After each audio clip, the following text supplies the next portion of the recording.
Cuando Valeria encontró el biberón escondido detrás del jarrón de porcelana china, supo que ese bebé no estaba enfermo. Alguien lo estaba matando de hambre.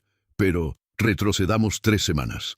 El sol de marzo brillaba sobre Sevilla cuando Valeria Herrera cruzó las imponentes puertas de hierro forjado de la mansión Mendoza. Sus manos temblaban ligeramente mientras ajustaba su uniforme nuevo. A sus 28 años, esta oportunidad representaba un cambio radical en su vida. Después de meses limpiando oficinas por las noches y apartamentos pequeños por las mañanas, finalmente había conseguido un trabajo en una de las residencias más exclusivas del barrio Los Remedios. La casa era espectacular. 3 plantas de arquitectura andaluza moderna, con patios interiores llenos de naranjos y fuentes de mármol. Valeria había crecido en un pequeño apartamento en Triana con su abuela, compartiendo una habitación hasta los 18 años. Este lugar parecía sacado de una revista. «Llegas tarde», le espetó una mujer de unos 55 años, de cabello castaño recogido en un moño perfecto y expresión severa. Vestía un uniforme de niñera impecable. «Soy Mónica Salazar, la niñera del pequeño Sebastián. La señora Cristina está en el salón principal. Espérala allí y no toques nada». Valeria asintió en silencio, intimidada por el tono autoritario de Mónica. Caminó por el pasillo de mármol, observando los cuadros originales en las paredes y las esculturas que probablemente costaban más que todo lo que ella ganaría en un año. Cristina Mendoza apareció como una aparición. Alta, delgada, con un vestido Chanel color crema y un collar de perlas que debía valer una fortuna. Su rostro mostraba belleza cuidada por los mejores tratamientos, pero había algo en sus ojos. Cansancio, quizás preocupación. «Tú debes ser Valeria», dijo con una sonrisa que no llegó a sus ojos. «La agencia habló muy bien de ti. Necesitamos a alguien meticuloso, discreto. Esta casa tiene estándares muy altos. Haré mi mejor esfuerzo, señora Mendoza». «Bien, Mónica te mostrará tus responsabilidades. Hay ciertas áreas de la casa que no debes tocar sin supervisión, especialmente el despacho de mi esposo y la habitación del bebé. Mónica se encarga personalmente del cuarto de Sebastián». Valeria encontró extraña esa aclaración, pero asintió. Necesitaba este trabajo. Las facturas del tratamiento médico de su abuela no iban a pagarse solas. Los primeros días transcurrieron sin incidentes.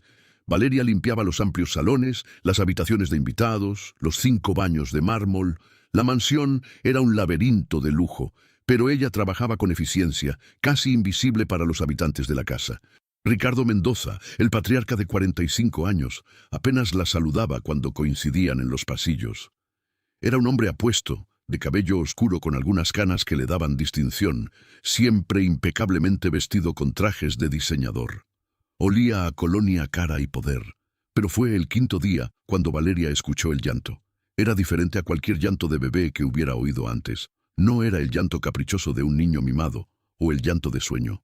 Era un gemido débil, casi desesperado, que le erizó la piel. Venía de la 2ª planta. Valeria sabía que no debía subir. Mónica había sido muy clara. La habitación del bebé estaba prohibida para ella. Pero ese sonido era como si el pequeño estuviera pidiendo ayuda. Dejó el plumero sobre la repisa y subió las escaleras de mármol, cada paso resonando suavemente. El llanto se intensificó. Llegó hasta una puerta blanca decorada con letras doradas que formaban el nombre Sebastián. Estaba entreabierta. Valeria empujó la puerta con cuidado. La habitación era digna de un príncipe. Paredes pintadas con murales de animales de safari. Una cuna de madera noble que probablemente costaba más que un automóvil. Estantes llenos de juguetes caros. Pero en medio de todo ese lujo, en la cuna, estaba el bebé. Sebastián tenía 8 meses según había escuchado Valeria, pero parecía mucho más pequeño. Su carita estaba pálida, demacrada. Los brazos regordetes que debería tener un bebé de su edad eran delgados, casi frágiles. Lloraba con la boca abierta, y Valeria pudo ver que incluso su llanto parecía débil, sin la fuerza habitual de un bebé saludable. «¿Qué haces aquí?». Valeria se giró bruscamente. Mónica estaba en el umbral, su rostro transformado en una máscara de furia. «Yo escuché llorar al bebé y pensé que...». «No piensas nada. No se te paga para pensar, se te paga para limpiar». Mónica avanzó hacia ella con pasos rápidos, tomándola del brazo con fuerza sorprendente. «Esta habitación está fuera de tus responsabilidades. ¿Está claro?». Sí, pero el bebé parece... El bebé está bien. Los señores Mendoza han traído a los mejores pediatras de España. Si hubiera algo malo, ellos lo sabrían. Ahora vuelve a tu trabajo. Valeria bajó las escaleras con el corazón acelerado, pero no pudo quitarse de la mente la imagen de ese niño. Algo estaba terriblemente mal. Esa noche, mientras limpiaba el estudio de Ricardo, escuchó voces elevadas que venían del salón principal. Se acercó sin hacer ruido, no para espiar deliberadamente, sino porque las voces eran imposibles de ignorar. Han sido 3 pediatras diferentes, Cristina, 3 profesionales que no encuentran nada malo con Sebastián. Era la voz de Ricardo, tensa, preocupada. Pero está perdiendo peso, Ricardo. Cada semana pesa menos. Mi bebé se está consumiendo frente a mis ojos y nadie hace nada. Cristina sollozaba. El doctor Ramírez ordenó todos los análisis posibles. Sangre, orina, ecografías, todo sale normal. Dice que quizás es un problema de absorción de nutrientes, algo raro, pero no peligroso. Le cambió la fórmula especial. La fórmula especial no funciona. Míralo, Ricardo. Nuestro hijo parece que está desnutrido. ¿Cómo es posible que un bebé en esta casa con todos los recursos del mundo esté desnutrido? Hubo un silencio pesado. Quizás deberíamos llevarlo a Madrid, a algún especialista en el Hospital La Paz. Ya lo haremos. Ya hice la cita para la próxima semana. Pero tengo miedo, Ricardo. Tengo tanto miedo. Valeria se alejó en silencio, su mente dando vueltas. Los padres estaban desesperados. Los médicos no encontraban explicación, pero ella había visto algo en los ojos de Mónica cuando la descubrió en la habitación. No era solo enojo, era pánico, era culpa. Durante los siguientes días, Valeria observó. No de manera obvia, pero con atención. Notó que Mónica era extremadamente territorial con la habitación del bebé.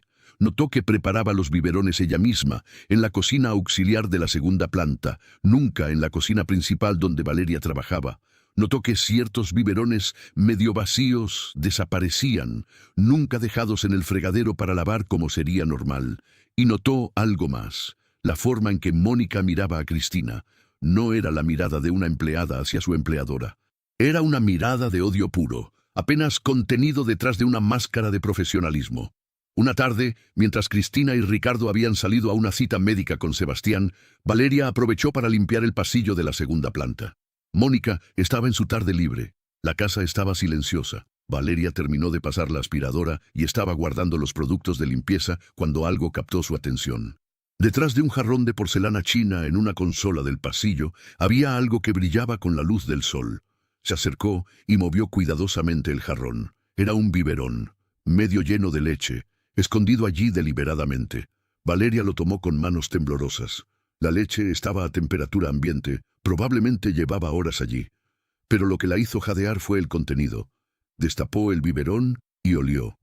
Era fórmula infantil, pero estaba aguada, extremadamente diluida, casi transparente. Su mente empezó a conectar los puntos. Un bebé que adelgazaba sin explicación médica, una niñera territorial que escondía biberones, fórmula diluida que no proporcionaría las calorías ni nutrientes necesarios. Alguien estaba matando de hambre a ese bebé, y Valeria acababa de descubrir quién. El sonido de un coche en el camino de entrada la sobresaltó. Los Mendoza regresaban. Rápidamente, Valeria volvió a colocar el biberón exactamente donde lo había encontrado, detrás del jarrón. Su corazón latía con tal fuerza que pensó que se le saldría del pecho. Ahora tenía una decisión que tomar, una decisión que podría costarle su trabajo, su reputación o algo peor. Pero cuando cerró los ojos, todo lo que podía ver era la carita demacrada del pequeño Sebastián, llorando débilmente en su cuna de oro. Valeria Herrera había crecido sin nada, pero su abuela siempre le había enseñado algo. El dinero no da valor, las acciones sí. Y permanecer en silencio mientras un bebé sufría no era una opción. La guerra acababa de comenzar, aunque Valeria todavía no sabía con qué monstruo del pasado estaba a punto de enfrentarse. Los días siguientes fueron una tortura silenciosa para Valeria. Cada vez que veía a Mónica caminar por los pasillos, con esa sonrisa profesional perfectamente ensayada, sentía que la sangre le hervía. Cada vez que escuchaba el llanto débil de Sebastián, tenía que morderse la lengua para no gritar la verdad a los 4 vientos. Pero Valeria no era impulsiva. Había aprendido desde pequeña que las acusaciones sin pruebas sólidas solo conseguían problemas. especialmente cuando se era pobre acusando a alguien en una casa de ricos. Necesitaba más evidencia, algo irrefutable que no pudiera ser negado o justificado. El martes por la mañana, mientras limpiaba la biblioteca del primer piso, escuchó a Cristina hablando por teléfono. Su voz sonaba destrozada. «Mamá, no sé qué más hacer. Sebastián perdió otros 200 gramos esta semana. El doctor Ramírez está desconcertado. Dice que todos los análisis siguen saliendo normales, pero mi bebé cada día está más delgado, más débil». Un sollozo interrumpió sus palabras. Ricardo está considerando llevarlo a Suiza, a una clínica especializada en trastornos metabólicos raros, pero eso significaría semanas fuera, tratamientos carísimos. No es el dinero, eso no importa, pero la idea de que mi hijo tenga algo tan raro que ni los mejores médicos de España puedan diagnosticarlo me aterroriza. Valeria apretó el paño de limpieza con tanta fuerza que sus nudillos se pusieron blancos. Esta farsa no podía continuar, pero tenía que ser inteligente. Esa tarde, después de terminar sus tareas, Valeria se quedó más tiempo del habitual. Esperó en la cocina auxiliar del segundo piso, escondida en el pequeño armario de suministros que había aprendido que nadie usaba a esa hora. Desde allí, tenía vista parcial al área de preparación donde Mónica solía hacer los biberones de Sebastián. A las 6 en punto, como un reloj, Mónica apareció. Llevaba su uniforme impecable y esa expresión seria que nunca abandonaba su rostro. Valeria contuvo la respiración. Mónica sacó la lata de fórmula especial del armario, la que costaba 80 euros y había sido recetada específicamente por el doctor Ramírez. Era una fórmula hipercalórica, diseñada para bebés con problemas de peso. Luego tomó un biberón limpio. Lo que sucedió después confirmó todas las sospechas de Valeria. Mónica midió apenas 2 cucharadas de la fórmula en el biberón, cuando las instrucciones claramente indicaban 5 cucharadas por cada 180 mililitros de agua. Valeria lo sabía porque había memorizado el bote completo días atrás. Luego, Mónica llenó el biberón casi hasta el tope con agua. Agitó ligeramente y lo observó con una expresión que a Valeria le heló la sangre. No era la expresión de alguien cometiendo un error. Era la expresión de alguien ejecutando un plan deliberado. Mónica probó la temperatura de la leche en su muñeca, como haría cualquier cuidadora responsable, y luego salió hacia la habitación de Sebastián con el biberón envenenado. O más bien, fatalmente insuficiente. Valeria esperó 5 minutos antes de salir de su escondite. Sus manos temblaban, pero ahora era diferente. No era nerviosismo, era rabia contenida. Ya no tenía dudas. Mónica Salazar estaba desnutriendo deliberadamente a ese bebé, y Valeria acababa de presenciarlo con sus propios ojos. Pero seguía necesitando pruebas que otros pudieran ver. Su palabra contra la de una niñera con años de experiencia y referencias impecables no significaría nada. Especialmente siendo ella una simple limpiadora que llevaba apenas 2 semanas en la casa. La oportunidad llegó el jueves. Ricardo y Cristina tenían una cena benéfica esa noche en el casino de la exposición, un evento al que no podían faltar. Mónica se quedaría a cargo de Sebastián hasta las 11 de la noche, cuando regresarían. El resto del personal de servicio también tenía la noche libre, excepto Valeria, quien había ofrecido quedarse para hacer una limpieza profunda de los salones principales después de que todos se fueran. Cristina había aceptado agradecida. Incluso había ofrecido pagarle horas extra. Valeria había rechazado el dinero adicional, diciendo que solo quería hacer bien su trabajo. La verdad era que necesitaba estar sola en esa casa. A las 8 de la noche, la mansión quedó en silencio. Mónica estaba en la segunda planta con Sebastián. Valeria comenzó su plan. Primero fue a la cocina principal y tomó prestado su teléfono móvil, un modelo antiguo pero que tenía cámara. Luego subió silenciosamente las escaleras. Podía escuchar a Mónica en la habitación del bebé, cantando una nana con voz mecánica, sin emoción real. Valeria se posicionó en el pasillo, cerca de la cocina auxiliar, pero oculta detrás de una columna decorativa. Esperó. Como había previsto, a las 8:30, Mónica salió de la habitación de Sebastián y se dirigió a la cocina auxiliar para preparar el siguiente biberón. El bebé comía cada 3 horas, y Valeria había memorizado el horario exacto. Esta vez grabó todo. Con las manos temblorosas, Valeria mantuvo el teléfono en ángulo, capturando perfectamente cómo Mónica repetía el proceso criminal.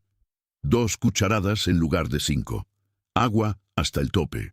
La mezcla casi transparente que ningún bebé podría sobrevivir tomando a largo plazo. Pero cuando Mónica terminó y se dio vuelta, sus ojos se encontraron directamente con los de Valeria. El tiempo pareció detenerse.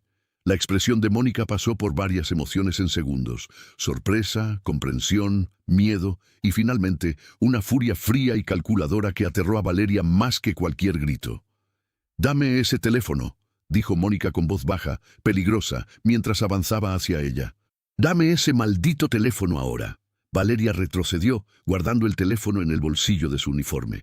«No, voy a mostrarle esto a los señores Mendoza. Van a saber lo que le has estado haciendo a ese bebé». Algo en el rostro de Mónica se quebró. Por un momento pareció mucho mayor de sus 55 años. Sus ojos se llenaron de lágrimas, pero no eran lágrimas de arrepentimiento. Eran lágrimas de odio acumulado durante años. «¿No entiendes nada?», siseó Mónica. «No tienes idea de lo que esa mujer me hizo, lo que me quitó». «¿De qué hablas? ¿Qué tiene que ver Cristina con esto?». Mónica rió, una risa amarga y rota. «Por supuesto que no sabes. Nadie sabe». Cristina Navarro se aseguró de que nadie recordara. Se aseguró de que su pasado quedara enterrado bajo su nuevo apellido y su nueva vida de lujo. «Mónica, no me importa lo que pasó entre ustedes. Hay un bebé inocente». «¡Inocente!», Mónica gritó ahora, perdiendo la compostura completamente.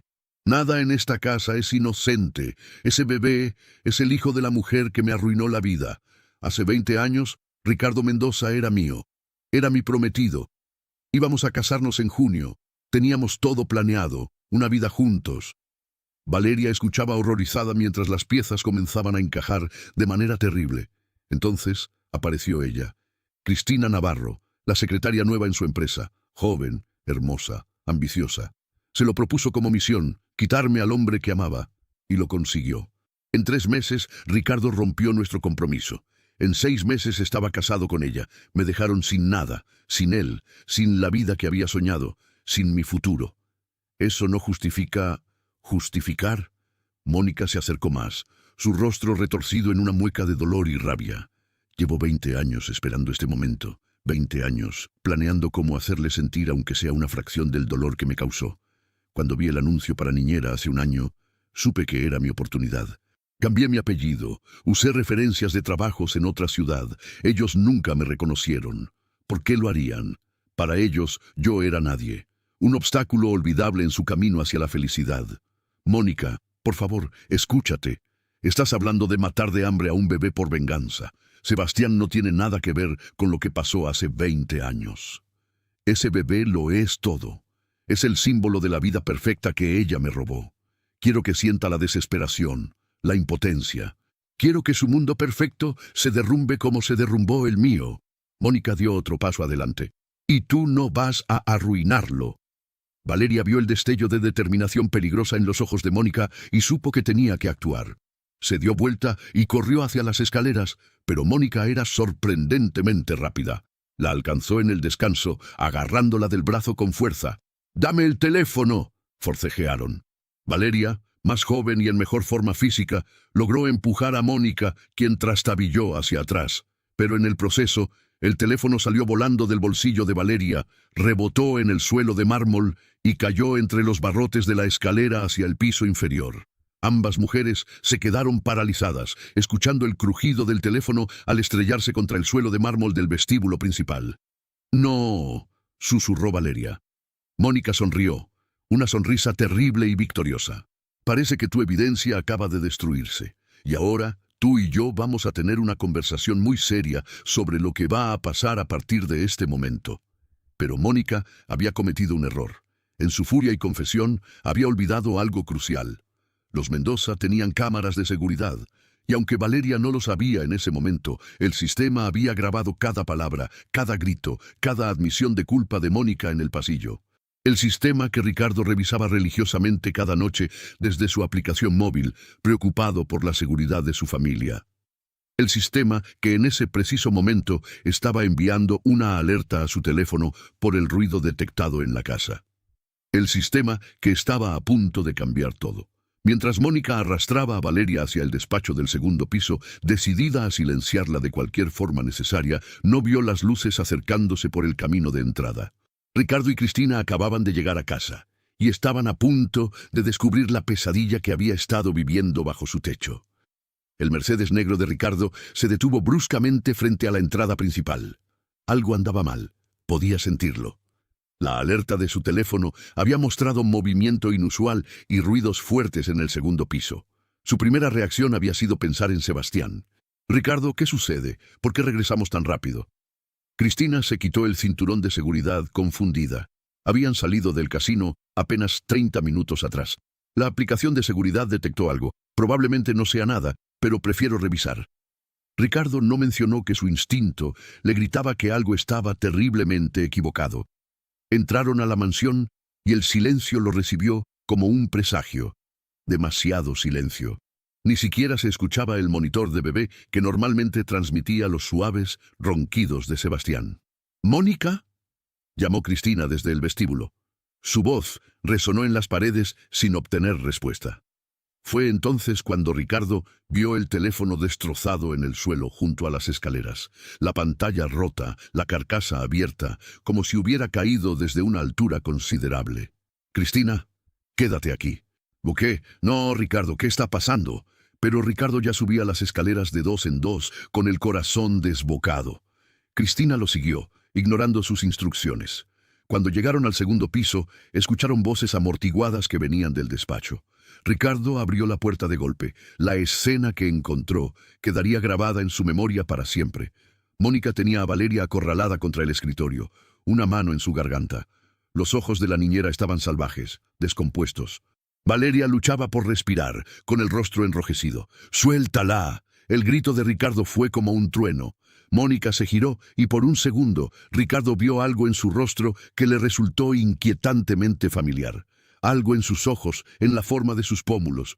«Mónica», susurró, pero había una pregunta más profunda en esa palabra. «¿Mónica Salazar?». La mujer soltó a Valeria, quien colapsó en el suelo tosiendo.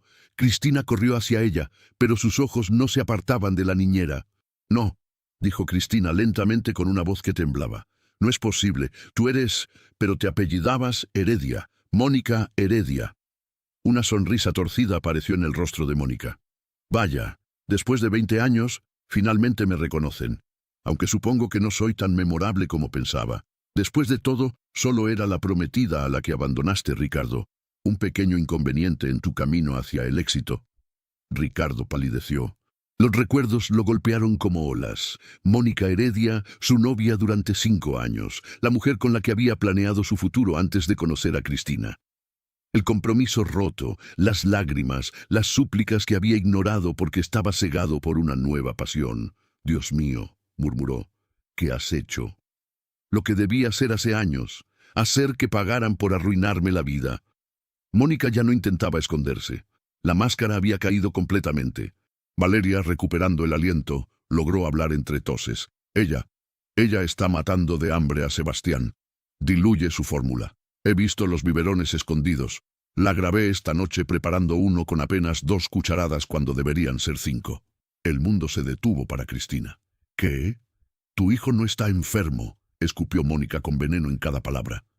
«Solo está recibiendo una fracción de los nutrientes que necesita. Cada día, cada biberón, lo he estado desnutriendo lentamente. Quería que sufrieras. Quería que sintieras la impotencia de ver a alguien que amas marchitarse sin poder hacer nada». El grito de Cristina fue primario, animal. Se lanzó hacia Mónica con las manos extendidas como garras, pero Ricardo la detuvo a tiempo. La fuerza con la que Cristina luchaba contra su agarre era sobrehumana, alimentada por meses de angustia y ahora furia pura. «¡Lo matarás! Intentaste matar a mi bebé». Las palabras salían entre sollozos histéricos. «Como tú mataste mi vida, como me dejaron sin nada». Mónica también lloraba ahora, pero sus lágrimas eran de rabia, no de arrepentimiento. 5 años juntos, Ricardo. 5 años, y me desechaste como si fuera basura en cuanto apareció tu secretaria ambiciosa. No me diste explicaciones, no me diste tiempo, solo me entregaste el anillo de vuelta, y 3 meses después estabas casado con ella. «Eso no justifica», comenzó Ricardo, pero Mónica lo interrumpió. «¿Justificar? No necesito justificar nada. ¿Saben lo que se siente ver las fotos de su boda en las revistas de sociedad? ¿Ver cómo construían el imperio empresarial que se suponía sería nuestro? ¿Ver cómo tenían el bebé que yo había soñado tener contigo? Estás enferma, dijo Cristina con una voz helada que había reemplazado los gritos. Estás profundamente enferma, Mónica. Quizás, pero al menos ahora sabes cómo se siente. Al menos ahora has probado una gota del océano de dolor que me causaste. Ricardo soltó lentamente a Cristina y sacó su teléfono. Voy a llamar a la policía, y después de eso me aseguraré personalmente de que pases el resto de tu vida en prisión. Hazlo, respondió Mónica con una calma escalofriante. Ya logré lo que quería. La verla sufrir todos estos meses valió la pena. Cada lágrima, cada visita al médico, cada noche en vela preguntándose qué estaba mal con su precioso hijo. Todo valió la pena. Fue Valeria quien habló entonces, poniéndose de pie con dificultad. Pero Sebastián vivirá. Lo que le hiciste puede revertirse. Con la alimentación adecuada se recuperará. Tu venganza fracasó. Por primera vez, algo se quebró en la expresión de Mónica. Quizás era la realización de que su año de planificación meticulosa, su sacrificio de trabajar bajo el mismo techo que las personas que odiaba, todo había sido para nada. El bebé sobreviviría. Ella iría a prisión. Y Ricardo y Cristina seguirían con sus vidas perfectas. La policía llegó 20 minutos después. 2 agentes entraron a la mansión mientras Ricardo explicaba la situación. Pero antes de que pudieran esposar a Mónica, ella pidió algo. Quiero ver al bebé, una última vez. Estás loca si piensas que te dejaré acercarte a mi hijo, siseó Cristina. No voy a lastimarlo. Ya escuchaste a tu pequeña heroína. El daño puede revertirse. Solo necesito verlo una vez más. Ricardo intercambió una mirada con los oficiales. Uno de ellos asintió. Estaré con ella en todo momento, señor Mendoza. No podrá tocarlo. Contra toda lógica, Ricardo aceptó. Quizás fue curiosidad mórbida, o quizás necesitaba entender completamente la profundidad de la locura de Mónica. Los 6, los padres, Valeria, los 2 policías y Mónica caminaron hacia la habitación de Sebastián. El bebé dormía, ajeno al drama que se desarrollaba a su alrededor. Su pecho subía y bajaba con respiración suave. Incluso en su estado desnutrido había algo angelical en él. Mónica se acercó a la cuna, con un oficial flanqueándola a cada lado. Miró al niño durante un largo minuto, y algo extraño sucedió. Su expresión de odio se suavizó. Sus ojos se llenaron de lágrimas nuevamente, pero éstas eran diferentes. Es hermoso, susurró. Tiene tus ojos, Ricardo. Los mismos ojos que me enamoraron hace 25 años. Mónica, el hijo que debería haber sido mío. La vida que debería haber sido mía. Su voz se quebró. Pero incluso ahora, incluso después de todo, no puedo mirarlo y no sentir... No terminó la frase. Un sollozo profundo la sacudió. Lo siento, dijo finalmente, aunque no estaba claro a quién le hablaba. No por lo que hice, sino por no poder odiarlo como quería, por no poder ser el monstruo que intenté ser. Los oficiales la alejaron suavemente. Le leyeron sus derechos mientras la esposaban. Mónica no resistió. Caminó hacia la puerta como autómata. Antes de salir, se giró una última vez hacia Ricardo y Cristina. Lo que les hice fue imperdonable, pero lo que ustedes me hicieron también lo fue. Quizás algún día, en otra vida, podamos entender eso. Y se fue, escoltada por la policía, dejando atrás un silencio pesado lleno de emociones complejas. Cristina corrió hacia la cuna y tomó a Sebastián en brazos, despertándolo. El bebé gimió suavemente, confundido, pero al sentir los brazos de su madre, se acurrucó contra ella. Cristina lo acunaba y lloraba, besando su cabecita una y otra vez. Está bien, mi amor. Mamá está aquí. Todo va a estar bien ahora. Ricardo se acercó, rodeándolos a ambos con sus brazos. Una familia reunida después de meses de pesadilla silenciosa. Valeria observaba desde la puerta, sintiéndose repentinamente fuera de lugar. Este era un momento privado, íntimo. Comenzó a retirarse discretamente cuando la voz de Cristina la detuvo. Valeria, espera. La joven se giró. Cristina, todavía con Sebastián en brazos, caminó hacia ella. Sus ojos estaban rojos de tanto llorar, pero había algo más en ellos ahora. Gratitud inmensa. Salvaste a mi hijo. Nos salvaste a todos. Cristina extendió una mano y tomó la de Valeria. No tengo palabras para agradecerte lo suficiente. Solo hice lo correcto, señora Mendoza. Cristina, llámame Cristina, por favor. Hizo una pausa, buscando las palabras adecuadas. y sobre lo que Mónica dijo, sobre cómo comenzó mi relación con Ricardo. Ricardo se acercó, poniendo una mano en el hombro de su esposa. Eso es algo que tendremos que procesar, algo que debía haber manejado diferente hace 20 años. No justifico lo que ella hizo, continuó Cristina. Nada justifica intentar dañar a un niño inocente. Pero tampoco puedo ignorar que nuestras acciones del pasado tuvieron consecuencias que nunca consideramos. Valeria asintió, comprendiendo la complejidad de la situación. No había villanos y héroes perfectos en esta historia. Solo personas con heridas, errores y decisiones que resonaban a través del tiempo. ¿Te quedarás?, preguntó Ricardo de repente. Sé que esta casa ahora tiene recuerdos terribles, pero necesitamos a alguien en quien confiar. Y has demostrado más lealtad y coraje en 2 semanas que personas que hemos conocido durante años. Valeria miró a la pequeña familia frente a ella. Luego miró al bebé Sebastián, quien ahora la observaba con sus grandes ojos curiosos. Algo se movió en su pecho. Me quedaré, dijo finalmente, al menos hasta que Sebastián se recupere completamente. Alguien tiene que asegurarse de que coma bien. Por primera vez en meses, una sonrisa genuina iluminó el rostro de Cristina. Pero ninguno de ellos sabía que esta era solo la primera capa de secretos que la mansión Mendoza guardaba, y que la historia de Mónica, por más dolorosa que fuera, había abierto una caja de Pandora que cambiaría sus vidas de formas que nunca podrían haber imaginado. 3 semanas habían pasado desde aquella noche. La mansión Mendoza había recuperado algo de su tranquilidad, aunque las sombras de lo ocurrido aún se sentían en cada rincón. Sebastián, bajo supervisión intensiva del doctor Ramírez y una nueva nutricionista pediátrica, había comenzado a ganar peso. Sus mejillas recuperaban color, sus bracitos se redondeaban y su llanto había vuelto a ser fuerte y saludable. Valeria había asumido un rol que iba más allá de simple limpiadora. Cristina insistió en que se mudara a una de las habitaciones del servicio en la 3ª planta, una suite pequeña pero confortable con baño propio y vista al jardín. El salario se había triplicado y ahora se le consideraba oficialmente como asistente personal de la familia. Pero el dinero no era lo que hacía que Valeria se quedara cada mañana. Era Sebastián. Cada vez que el bebé le sonreía, cada vez que extendía sus manitas regordetas hacia ella, Valeria sentía algo cálido expandirse en su pecho.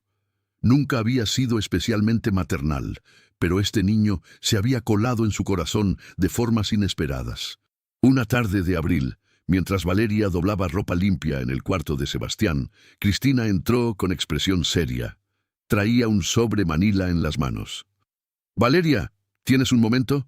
«Por supuesto, señora...» «Cristina», se corrigió Valeria. Todavía le costaba usar el nombre de pila. Cristina cerró la puerta tras ella y se sentó en el sillón junto a la ventana. Parecía haber envejecido en estas semanas, no físicamente, sino en la profundidad de su mirada. Había perdido cierta inocencia, cierta confianza en la bondad del mundo. «Recibí esto hoy», mostró el sobre. «Es del abogado de Mónica. Aparentemente, ella quiere que se lo entregue a Ricardo. ¿Va a dárselo? No lo sé. Parte de mí quiere quemarlo sin abrirlo, pero otra parte...» Cristina suspiró. «Mónica está en prisión preventiva, esperando juicio. Los cargos son graves. Intento de homicidio por negligencia grave, maltrato infantil. Podría pasar 15 años en prisión. Su abogado dice que está destrozada, que apenas come, que llora constantemente». Valeria no sabía qué decir. La rabia que había sentido hacia Mónica no había desaparecido completamente, pero se había mezclado con algo más complejo. Lástima, quizás. O simplemente tristeza por toda la situación. «¿Crees que soy terrible por sentir compasión por ella?», preguntó Cristina de repente. «Después de todo lo que hizo, parte de mí la odia visceralmente. Pero otra parte recuerda cómo comenzó mi relación con Ricardo. Recuerdo que él estaba comprometido cuando nos conocimos. Yo sabía que le estaba quitando algo a alguien más, pero estaba tan enamorada que no me importó. El amor nos hace cometer errores», ofreció Valeria suavemente. «¿Errores? Arruiné la vida de una mujer». «Ricardo rompió un compromiso de 5 años por mensaje de texto, Valeria. Literalmente le envió un mensaje diciendo que lo sentía, pero que había conocido a alguien más. Yo estaba allí cuando lo hizo. Incluso me reí, sintiéndome victoriosa. ¿Qué clase de persona hace eso? Una joven enamorada que no comprendía completamente las consecuencias de sus acciones». Cristina rió amargamente. Qué forma tan amable de decir que fui una egoísta inmadura. El silencio se extendió entre ellas. Sebastián dormía plácidamente en su cuna, ajeno a las complejidades morales que su existencia había desenterrado. Ricardo apenas me habla, continuó Cristina. Oh, es cortés, funcional. Hacemos todo lo necesario para Sebastián, pero hay una distancia entre nosotros que no existía antes. Creo que por primera vez está viendo nuestro pasado con ojos diferentes, quizás con los ojos de Mónica. Dale tiempo. ¿Y si el tiempo solo confirma lo que ya sabe, que nuestra relación comenzó con traición, que construimos nuestro matrimonio sobre las ruinas del compromiso de otra persona? Valeria dejó la ropa doblada y se acercó a Cristina. Escucha, no soy experta en relaciones, apenas he tenido novios serios, pero sé esto. Lo que pasó hace 20 años no puede cambiarse. Lo que pueden cambiar es cómo manejan el presente. Mónica tomó decisiones terribles basadas en dolor antiguo. No permitan que su dolor también destruya lo que ustedes tienen ahora. Cristina la miró con ojos brillantes. ¿Cuándo te volviste tan sabia? Crecí con mi abuela. Ella decía que el pasado es un país que no podemos visitar, solo recordar. Y que los recuerdos pueden ser prisiones o lecciones, dependiendo de lo que hagamos con ellos. Tu abuela suena como una mujer increíble. Lo era. Valeria sonrió con melancolía. Murió hace 2 años. Cáncer. Todavía la extraño todos los días. Cristina extendió la mano y apretó la de Valeria. Por un momento, no eran empleadora y empleada. Eran 2 mujeres compartiendo el peso de la vida. La puerta se abrió y Ricardo entró. Se detuvo al ver la escena. Algo de incomodidad cruzando su rostro.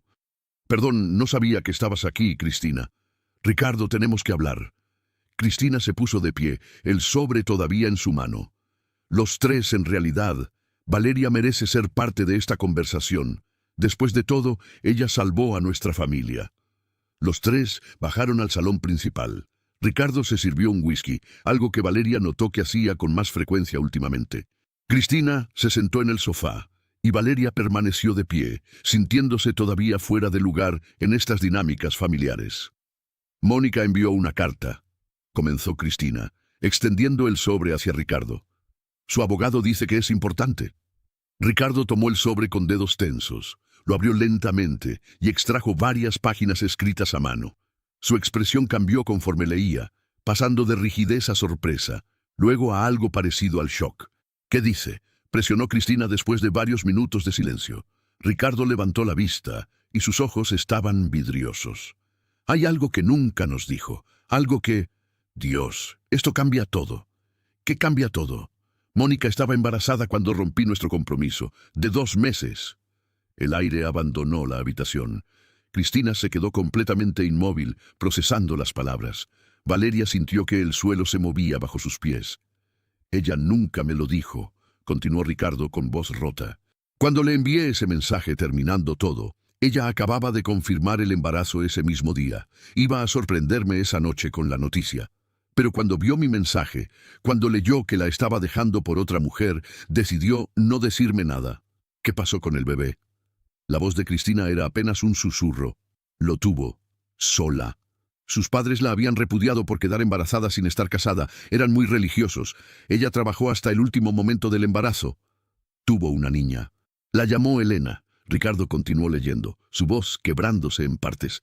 Mónica crió a Elena sola durante 18 años. Trabajó 3 empleos para darle educación, comida, todo lo que necesitaba.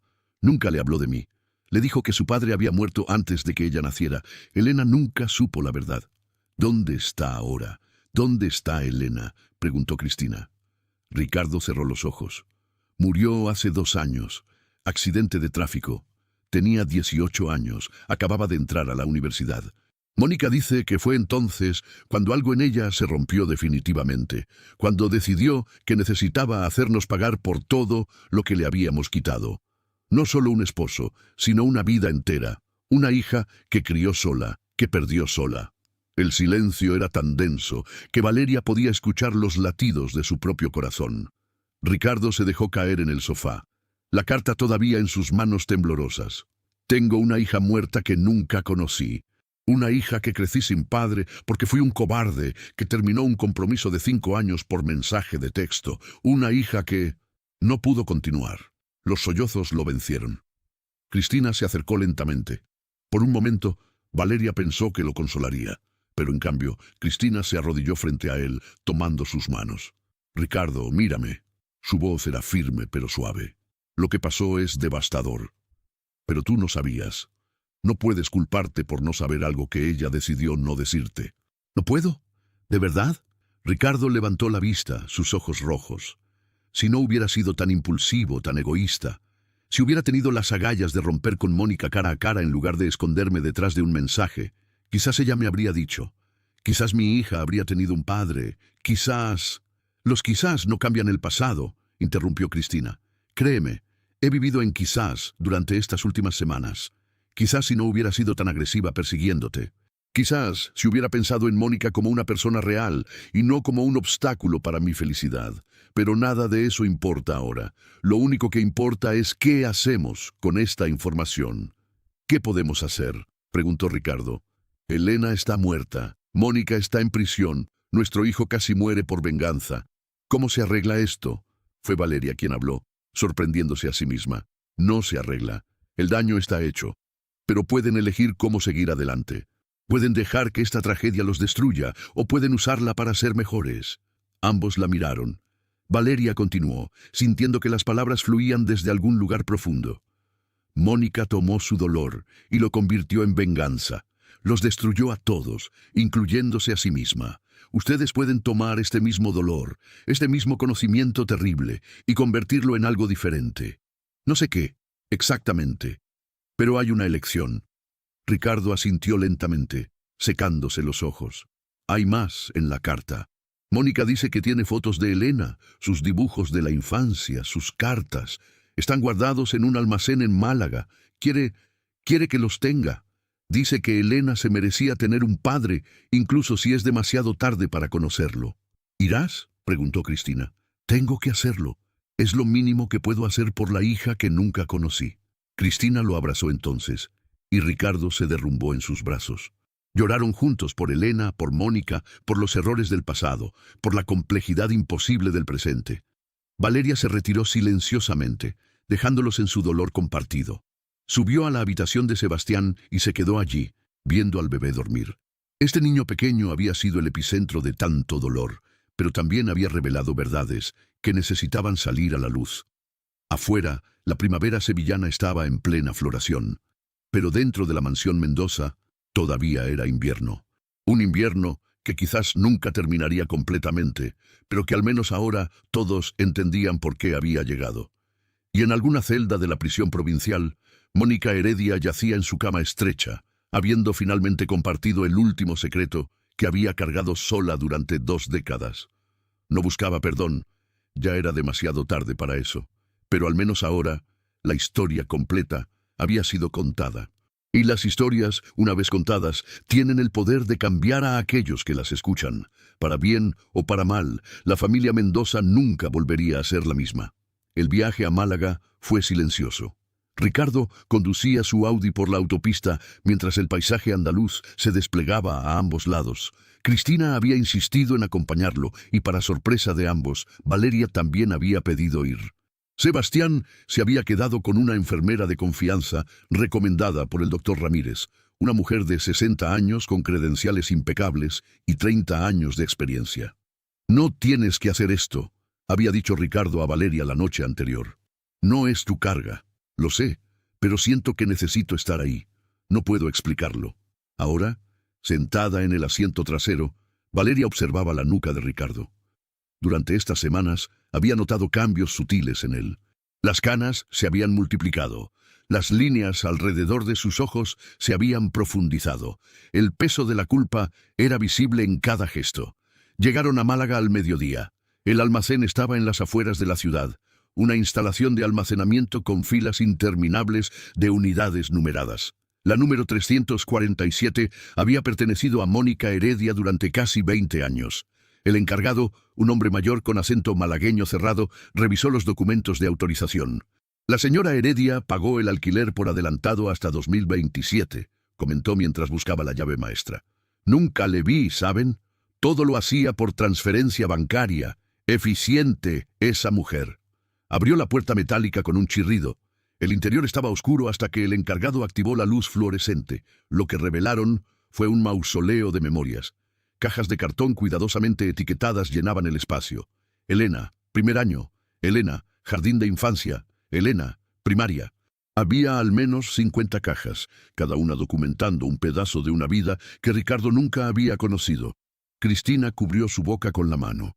Valeria sintió lágrimas quemando sus ojos, pero Ricardo simplemente se quedó paralizado en el umbral, mirando la evidencia física de su hija muerta. «Yo no puedo», susurró finalmente. Fue Valeria quien dio el primer paso. Se acercó a una caja marcada «Elena, fotografías», y la abrió con cuidado. Dentro había álbumes de fotos, docenas de ellos, organizados por año. Tomó el primero. En la portada decía «Mi bebé, 1999». Lo abrió. La primera imagen la dejó sin aliento. Era una foto de hospital. Mónica, mucho más joven, con el cabello largo y suelto, sosteniendo a un recién nacido envuelto en una manta rosa. Mónica sonreía, pero sus ojos estaban hinchados de llorar. Era la sonrisa más triste que Valeria había visto jamás. «Ricardo», llamó suavemente. «Deberías ver esto». Él se acercó como en trance. Miró la fotografía y un sonido ahogado escapó de su garganta. «Se parece a Sebastián. Dios, es idéntica a Sebastián cuando nació». Cristina se unió a ellos, mirando sobre el hombro de Ricardo. En la foto siguiente, Elena tenía quizás un mes, acostada en una manta, sus pequeños puños cerrados. En otra, Mónica le daba el biberón en lo que parecía un apartamento diminuto y viejo. Pasaron las páginas en silencio. Elena, a los 6 meses, gateando. Elena a los 8 meses, con su primer diente. Elena al año, intentando dar sus primeros pasos mientras Mónica, visible solo por sus brazos extendidos, la sostenía. Ricardo se dejó caer en el suelo del almacén, el álbum en su regazo, llorando silenciosamente. «Me perdí todo esto, cada momento, cada sonrisa, cada logro». Valeria tomó otro álbum. Elena, 5 años. En estas fotos, la niña era una pequeña con rizos oscuros y los ojos de Ricardo inconfundibles. Había fotos de su primer día de colegio, vestida con un uniforme que se veía nuevo pero barato. Mónica aparecía en algunas imágenes, siempre con Elena, siempre sonriendo. Pero Valeria notaba algo. Mónica envejecía rápidamente en estas fotos. El peso de criar sola a una hija, de trabajar múltiples empleos, se reflejaba en su rostro. En una caja encontraron dibujos. Cientos de dibujos infantiles, todos guardados con cuidado en carpetas plásticas. Elena había sido artista desde pequeña. Dibujaba familias felices, casas con jardines, animales fantásticos. En uno de los dibujos, fechado cuando tenía 7 años, había dibujado a 2 personas, una mujer con falda larga y una niña pequeña tomadas de la mano. Arriba decía con letras torcidas: «Mi mamá y yo somos un equipo». Cristina tuvo que salir del almacén. Valeria la siguió, encontrándola recargada contra la pared exterior, respirando profundamente. «No puedo. Es demasiado», dijo Cristina. «Esa niña creció sin padre por mi culpa, por nuestra culpa. Tú no sabías que estaba embarazada, pero sabía que Ricardo estaba comprometido. Sabía que había alguien más y no me importó. Fui egoísta y cruel, y ahora veo el resultado de esa crueldad». Valeria no tenía palabras de consuelo porque Cristina tenía razón. Las acciones tienen consecuencias, y algunas consecuencias son irreversibles. Pasaron 3 horas revisando las cajas. Había cartas que Elena había escrito pero nunca enviado, dirigidas a «Papá en el cielo». En ellas le contaba sobre su día, sus sueños, sus miedos. En una, escrita cuando tenía 10 años, decía: «Mamá trabaja mucho. Quiero hacer dinero cuando sea grande para que ella descanse. Ella es la mejor mamá del mundo, pero se ve cansada siempre. Ojalá estuvieras aquí para ayudarla». Encontraron certificados de calificaciones. Elena había sido excelente estudiante, con notas sobresalientes en todo. Había diplomas de concursos de arte, reconocimientos escolares, medallas de atletismo. Esta niña había sido brillante, talentosa, llena de vida. Y luego estaban las fotos de adolescente. Elena convertida en una joven hermosa, con el cabello largo y oscuro, los ojos expresivos de su padre, la sonrisa que iluminaba cualquier fotografía. Fotos de su graduación de secundaria, Mónica a su lado, ambas en vestidos elegantes, pero claramente no costosos. La expresión de orgullo en el rostro de Mónica era devastadora de ver. La última caja era la más difícil. Elena, Universidad. Dentro había folletos de la Universidad de Granada, donde Elena había sido aceptada para estudiar Bellas Artes. Había fotos de su primera semana en el campus, sonriente, llena de esperanza y futuro. Y luego, una carpeta manila con documentos del accidente. Valeria la cerró rápidamente antes de que Ricardo pudiera verla. Algunos detalles no necesitaban ser conocidos. Pero había algo más en esa caja. Un sobre con el nombre de Ricardo escrito en la letra de Elena. Estaba sellado. Ricardo. Valeria se lo entregó con manos temblorosas. Creo que esto es para ti. Él lo miró como si fuera una serpiente venenosa. ¿Cómo puede haber una carta para mí si ella nunca supo de mi existencia? Ábrela, instó Cristina suavemente, habiendo regresado al almacén. Con dedos que apenas funcionaban, Ricardo rompió el sobre. Dentro había 2 páginas escritas a mano. Comenzó a leer en voz alta, su voz quebrándose cada pocas palabras. Papá, si estás leyendo esto es porque mamá finalmente te lo dio. Me hizo prometerle que nunca te buscaría, que respetaría su decisión de criarte sin tu conocimiento. Mantuve esa promesa mientras ella viviera, pero escribí esta carta por si acaso algo me pasaba a mí primero. Descubrí la verdad cuando tenía 16 años. Encontré mi certificado de nacimiento original escondido en el armario de mamá. Tu nombre estaba ahí, Ricardo Mendoza López. Busqué en internet, vi tu foto, vi a tu esposa, tu casa, tu vida, vi que tuviste otro hijo hace un año. Al principio te odié que tuvieras todo mientras mamá trabajaba hasta el agotamiento solo para darme lo básico. Odié que fueras rico mientras nosotras apenas sobrevivíamos. Odié que tuvieras una familia real mientras yo era el secreto que nadie debía saber. Pero mamá me explicó todo. Me contó que nunca te dijo porque no quería que estuvieras conmigo por obligación. Quería que si alguna vez me conocías, fuera porque genuinamente lo deseabas, no por deber. No sé si estoy de acuerdo con su decisión, pero la respeto. Perdóname por odiarte sin conocerte. Perdóname por juzgar sin saber tu versión de la historia. Y si alguna vez lees esto, quiero que sepas algo. A pesar de todo, tuve una infancia llena de amor. Mamá fue suficiente. Fue más que suficiente. Pero también quiero que sepas que te extrañé. Extrañé a alguien que nunca conocí. Extrañé las conversaciones que nunca tuvimos, los cumpleaños que nunca compartimos, los consejos que nunca me diste. Extrañé tener un padre. Si tienes otro hijo o hija, por favor, sé presente. Sé lo que yo nunca tuve. No por culpa, sino por elección. Los niños no necesitan perfección, solo necesitan presencia. Y cuida a mamá. Sé que suena extraño viniendo de mí, pero ella ha sacrificado todo por darme una vida. Si algo me pasa, ella estará sola, y la soledad puede ser el castigo más cruel, con cariño que nunca pude expresar. Elena. El silencio después de la última palabra fue absoluto. Ricardo doblaba la carta cuidadosamente, como si fuera el objeto más frágil del mundo. Ella sabía, susurró. Sabía quién era yo, y nunca me buscó porque su madre se lo pidió. Mónica la protegió de ti, dijo Cristina lentamente. ¿O pensó que lo hacía?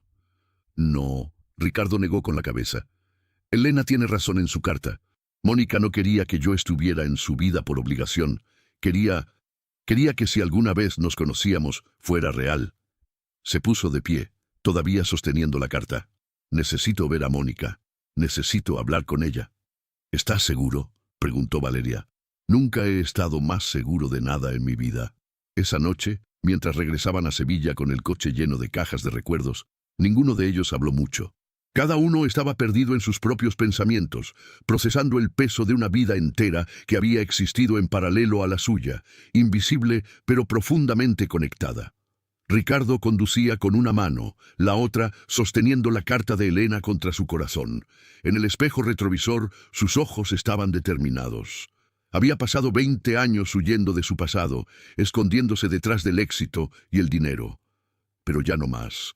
Era hora de enfrentar a Mónica Heredia, no como el hombre que la había abandonado, sino como el padre de la hija que ambos habían perdido. Era hora de tener la conversación que debieron tener 2 décadas atrás, cuando todo esto comenzó. Y quizás, solo quizás, era hora de encontrar algo parecido al perdón. No el perdón que absuelve, sino el que permite seguir adelante, el que reconoce el dolor sin dejarse consumir por él. Elena lo había pedido en su carta. Cuida a mamá. Y por primera vez en 20 años, Ricardo Mendoza iba a hacer algo que su hija le había pedido, aunque ella nunca pudiera saber que él había escuchado. La prisión provincial de Sevilla era un edificio de concreto gris que parecía diseñado para aplastar el espíritu humano. Ricardo había solicitado la visita 3 días atrás, y después de verificaciones de seguridad y aprobaciones legales, finalmente le habían concedido 30 minutos. Cristina había querido acompañarlo, pero Ricardo había insistido en ir solo. Esta conversación era algo que necesitaba hacer sin testigos, sin mediadores. Solo él y Mónica, frente a frente con el desastre de sus vidas entrelazadas. La sala de visitas era pequeña y estéril. Paredes blancas, una mesa metálica atornillada al suelo, 2 sillas. Una ventana alta dejaba entrar luz natural, pero tenía barrotes gruesos que proyectaban sombras sobre todo. Ricardo esperó, sus manos entrelazadas sobre la mesa, tratando de controlar el temblor que lo recorría. En su chaqueta llevaba la carta de Elena. La había leído al menos 50 veces en los últimos días, memorizando cada palabra, cada sentimiento que su hija había plasmado en el papel. La puerta se abrió y entraron 2 guardias, flanqueando a Mónica. El cambio era impactante. En apenas un mes, Mónica Heredia parecía haber envejecido 10 años. Su cabello, antes perfectamente recogido, ahora colgaba suelto y sin brillo alrededor de su rostro. Había perdido peso, sus pómulos sobresalían con prominencia antinatural. El uniforme carcelario le quedaba grande, haciendo que pareciera una niña jugando a disfrazarse. Pero eran sus ojos lo que más había cambiado. La furia, el odio ardiente que Ricardo había visto aquella noche en su mansión, se había extinguido. En su lugar había solo vacío. La mirada de alguien que ya no tenía nada por lo cual luchar. Se sentó frente a él, sin decir palabra. Los guardias se posicionaron junto a la puerta, cerca, pero permitiendo cierta privacidad a la conversación. Por un largo minuto, ninguno habló. Se miraban como 2 extraños que alguna vez habían compartido toda una vida. Finalmente, fue Mónica quien rompió el silencio. No tenías que venir. Sí tenía que hacerlo. Ricardo colocó la carta sobre la mesa. Fui a Málaga. Vi todo lo que guardaste. Cada fotografía, cada dibujo, cada pequeño recuerdo de nuestra hija. Mónica cerró los ojos, como si las palabras fueran golpes físicos. Elena, susurró. Hacía años que nadie pronunciaba su nombre en voz alta frente a mí. Era hermosa, Mónica. En cada foto, en cada etapa de su vida, era absolutamente hermosa. Las lágrimas comenzaron a rodar por las mejillas de Mónica. Lo era. Era perfecta. Tenía tu inteligencia, tu carisma, pero también tenía bondad, algo que ninguno de nosotros 2 teníamos realmente. Leí su carta, la que dejó para mí. Mónica abrió los ojos bruscamente. ¿La leíste? Yo pensé en quemarla después de que ella murió. No sabía si alguna vez tendría el coraje de dártela. Me alegro de que no lo hicieras. Necesitaba escuchar su voz, aunque fuera a través de palabras escritas. Ricardo se inclinó hacia adelante. Mónica, necesito preguntarte algo, y necesito la verdad. ¿Por qué nunca me dijiste que estabas embarazada? Ella rió amargamente. Honestidad. Después de 20 años de mentiras, ¿ahora quieres honestidad? Por favor. Mónica tomó aire profundamente. Cuando recibí tu mensaje ese día, acababa de salir del médico. Tenía la prueba de embarazo en mi bolso. Había planeado una cena especial para darte la noticia. Había comprado champán sin alcohol para celebrar. Estaba tan feliz, Ricardo. Tan increíblemente feliz. Su voz se quebró, pero continuó. Y entonces mi teléfono sonó. Mónica, conocí a alguien más. Lo siento, pero no puedo seguir con esto. Por favor, no me busques. Ricardo. Así de simple. 23 palabras que destruyeron mi mundo entero. Ricardo sintió que la vergüenza lo consumía. Mónica. No. Ella levantó una mano. Déjame terminar. Me quedé sentada en mi coche durante horas, mirando ese mensaje, con la prueba de embarazo en mi regazo. Pensé en llamarte, en decirte, en usar al bebé para hacerte regresar. Pero entonces me di cuenta de algo. Si tenía que usar a mi hijo para mantenerte, ¿qué clase de vida sería esa? ¿Qué clase de padre serías por obligación y no por amor? Así que decidiste criarlo sola. Decidí que mi bebé merecía ser deseado, no una carga. Y si tú no nos querías, entonces yo sería suficiente. Sería madre y padre. Sería todo lo que Elena necesitara. Mónica limpió sus lágrimas con el dorso de la mano. Y lo fui, Ricardo. Durante 18 años lo fui. Ella escribió que tuviste 3 trabajos. A veces 4. Limpiaba oficinas de noche, trabajaba en una cafetería durante el día, hacía contabilidad básica para pequeños negocios los fines de semana. Elena nunca pasó hambre, nunca le faltó ropa, nunca tuvo que sentirse pobre, aunque lo éramos. Me aseguré de eso. Ricardo sacó su billetera y extrajo una fotografía que había tomado del almacén. Era Elena a los 5 años, sonriendo sin un diente frontal, abrazando un peluche gigante. Esta foto, recuerdo que ese oso de peluche es de la tienda de juguetes más cara de Málaga. Cuesta 200 euros. Mónica sonrió a través de las lágrimas. 3 meses de trabajo extra. Elena lo había visto en el escaparate cada vez que pasábamos caminando a su colegio. Nunca pidió nada, pero sus ojos se iluminaban cada vez que lo veía. Así que ahorré cada euro extra hasta que pude comprárselo para su cumpleaños. Fuiste una madre increíble. Fui suficiente, pero ella merecía más. Merecía un padre, merecía estabilidad, merecía no tener que ver a su madre llegar a casa exhausta cada noche. La voz de Mónica se endureció ligeramente. Merecía la vida que tú le diste a Sebastián sin siquiera pensarlo 2 veces. Lo sé. Y si pudiera cambiar el pasado... Pero no puedes. Ninguno de nosotros puede. Mónica miró directamente a los ojos de Ricardo. ¿Sabes qué es lo peor? Que incluso después de todo, incluso después de perderla, parte de mí todavía te amaba. Cuando vi tu anuncio buscando niñera, cuando decidí infiltrarme en tu vida, parte de mí esperaba, no sé qué esperaba, que me reconocieras, que sintieras algo al verme de nuevo. No te reconocí porque te cambiaste el apellido, porque el tiempo había... Porque nunca me miraste realmente, Ricardo, ni hace 20 años, ni ahora. Yo era conveniente cuando me necesitabas, e invisible cuando no. El golpe de sus palabras fue certero. Ricardo no tenía defensa porque era verdad. Había sido egoísta, superficial, cruel en su juventud, y las consecuencias de esa crueldad habían reverberado durante 2 décadas. ¿Qué pasó realmente con Elena?, preguntó suavemente. El accidente. Mónica cerró los ojos nuevamente. Estaba conduciendo a casa desde la universidad. Era de noche, llovía. Un conductor borracho se saltó un semáforo en rojo y la golpeó directamente del lado del conductor. Los médicos dijeron que murió instantáneamente, sin dolor. Una pausa. Como si eso importara. Mónica, lo siento tanto. ¿Lo sientes? ¿Sientes que nuestra hija murió sin haber conocido nunca a su padre? ¿Sientes que trabajé hasta los huesos durante 18 años solo para perderla en un segundo? ¿Qué clase de justicia es esa, Ricardo? No hay justicia en esto, solo tragedia. Y después del funeral, cuando estaba completamente sola, cuando ni siquiera tenía el propósito de cuidar de Elena para seguir adelante, eso fue cuando te busqué. Cuando vi que tenías un hijo que vivía en una mansión, que tenía todo lo que Elena nunca tuvo, y algo en mí se rompió completamente. Ricardo asintió lentamente. Y decidiste hacerme sentir tu dolor. No era racional, lo sé, pero el dolor no es racional, la pérdida no es racional. Mónica lo miró fijamente. Dime la verdad, Ricardo.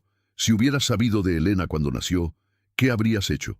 Era la pregunta que Ricardo se había estado haciendo a sí mismo durante días. Finalmente respondió con la única honestidad que podía ofrecer. No lo sé. Quiero decir que habría sido un padre maravilloso, que habría estado presente, que habría amado a Elena como amo a Sebastián. Pero el Ricardo de hace 20 años era un idiota egoísta.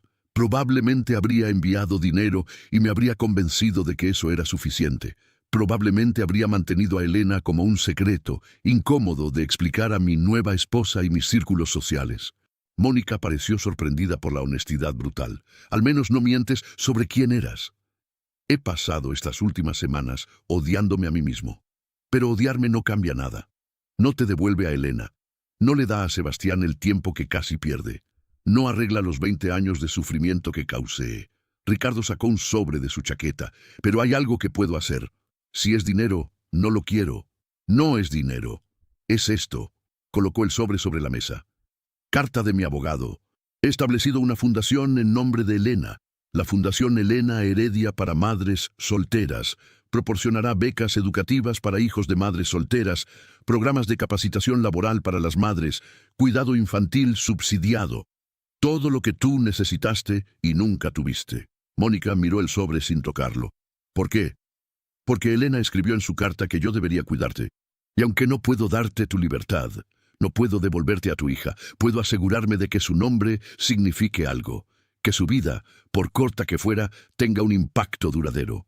Las lágrimas caían libremente ahora por el rostro de Mónica. Ella habría odiado la idea de una fundación con su nombre. Siempre fue humilde, nunca quiso atención. Entonces lo haremos discretamente, sin publicidad, sin fanfarria. Solo ayuda real para personas que la necesitan. Ricardo extendió su mano sobre la mesa. Y cuando salgas de aquí, si quieres estar involucrada, la fundación tendrá un lugar para ti. ¿Si salgo? Ricardo, intenté matar a tu hijo de hambre. Pasaré años en prisión. Mi abogado está trabajando en un acuerdo. Sebastián se recuperó completamente. Tu confesión, tu estado mental, las circunstancias atenuantes. No saldrás libre, pero tampoco pasarás 15 años aquí. Mónica miró la mano extendida durante un largo momento. Lentamente, temblorosamente extendió la suya y la tomó. No era perdón, no exactamente. Era algo más complicado, más real. Era reconocimiento de dolor compartido, de responsabilidad mutua, de un futuro que ninguno de ellos había planeado, pero que ahora tenían que navegar juntos. No puedo perdonarte, dijo Mónica suavemente. No todavía, quizás nunca. Lo sé, y yo no puedo perdonarme a mí mismo, pero quizás podamos vivir con eso. Quizás podamos honrar a Elena siendo mejores de lo que fuimos. Mónica asintió, apretando su mano antes de soltarla. Ella habría querido eso. Siempre fue más sabia que nosotros dos juntos. Un guardia indicó que el tiempo había terminado. Ricardo se puso de pie, pero antes de irse, dijo una última cosa. Voy a traer a Sebastián a visitarte cuando sea apropiado. No ahora, es demasiado pequeño. Pero cuando tenga edad suficiente para entender, conocerá a su hermana mayor a través de tus historias. Elena será parte de su vida, incluso en ausencia.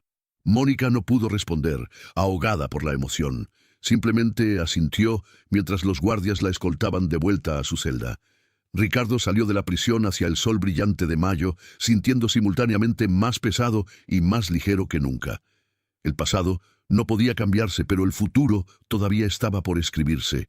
Y por primera vez en 20 años, Ricardo Mendoza iba a escribirlo con intención, con responsabilidad, con el fantasma de una hija que nunca conoció, guiando cada paso.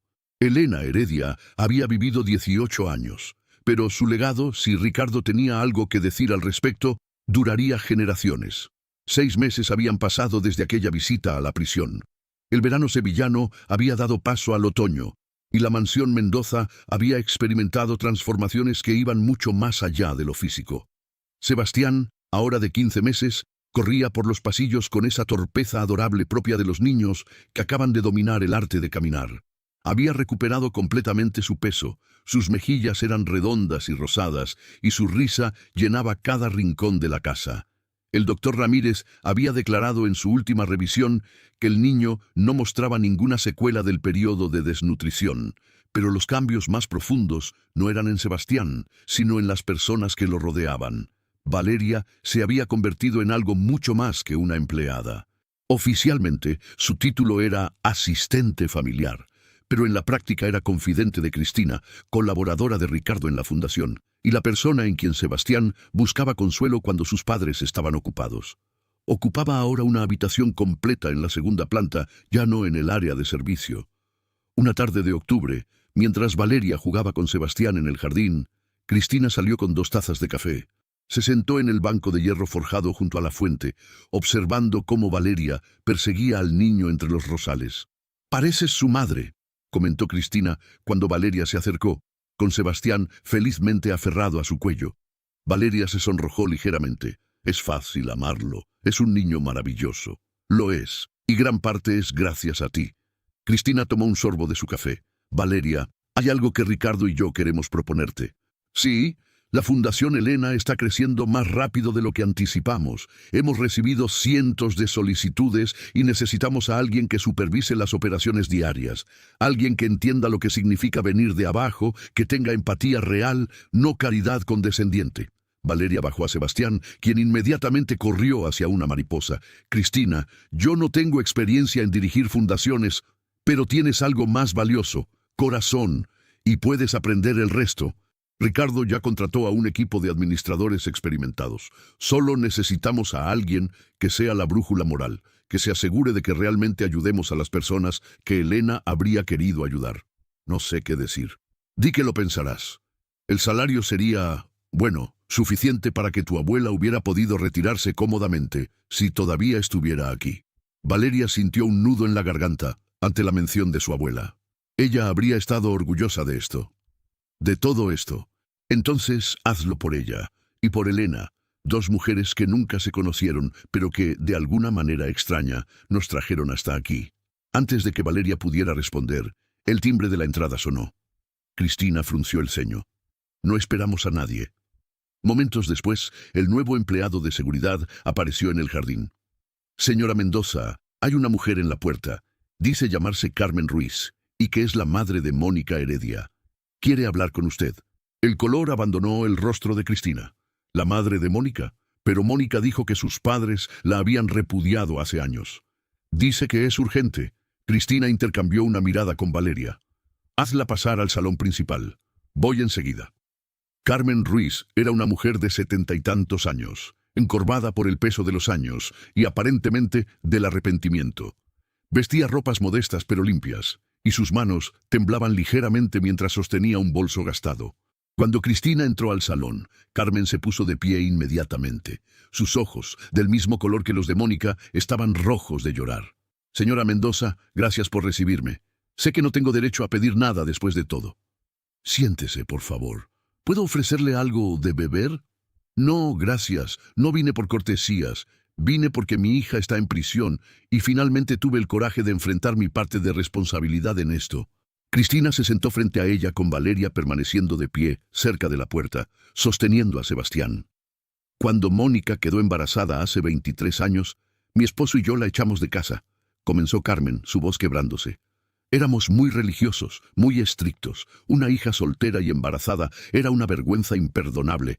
Le dijimos cosas terribles, que era una desgracia para la familia, que Dios la había abandonado, que nunca podría volver a casa. Lágrimas rodaban por sus mejillas arrugadas. Ella tenía 22 años, estaba aterrada, sola, y nosotros, sus padres, le dimos la espalda cuando más nos necesitaba. Mi esposo murió hace 5 años sin haberle dirigido la palabra nunca más. Y yo fui cobarde. Demasiado orgullosa para admitir mi error. Demasiado avergonzada para buscarla. ¿Por qué viene ahora?, preguntó Cristina suavemente. Porque leí sobre el caso en los periódicos. Vi el nombre de mi hija asociado con intento de homicidio. Vi que tenía una nieta que nunca conocí y que murió sin que yo supiera de su existencia. Vi 22 años de ausencia convertidos en titulares sensacionalistas. Carmen sacó un pañuelo y se limpió los ojos. Fui a visitarla a la prisión la semana pasada. Fue la primera vez que hablábamos en más de 2 décadas. ¿Cómo estuvo la reunión? Ella me gritó, me llamó de todo. Lloró. Yo lloré. Y finalmente, después de horas, pudimos hablar de verdad. Me contó sobre Elena, sobre la vida que construyó sola, sobre su dolor. Y me contó sobre usted, sobre el señor Mendoza, sobre todo lo que pasó. Carmen se inclinó hacia adelante. No vine a defender las acciones de mi hija. Lo que hizo fue imperdonable, pero vine a decirle que parte de su locura, parte de su dolor, vino de una vida entera de abandono. Primero de sus padres, luego del hombre que amaba. Mónica aprendió desde joven que el amor era condicional, que podía ser retirado en cualquier momento.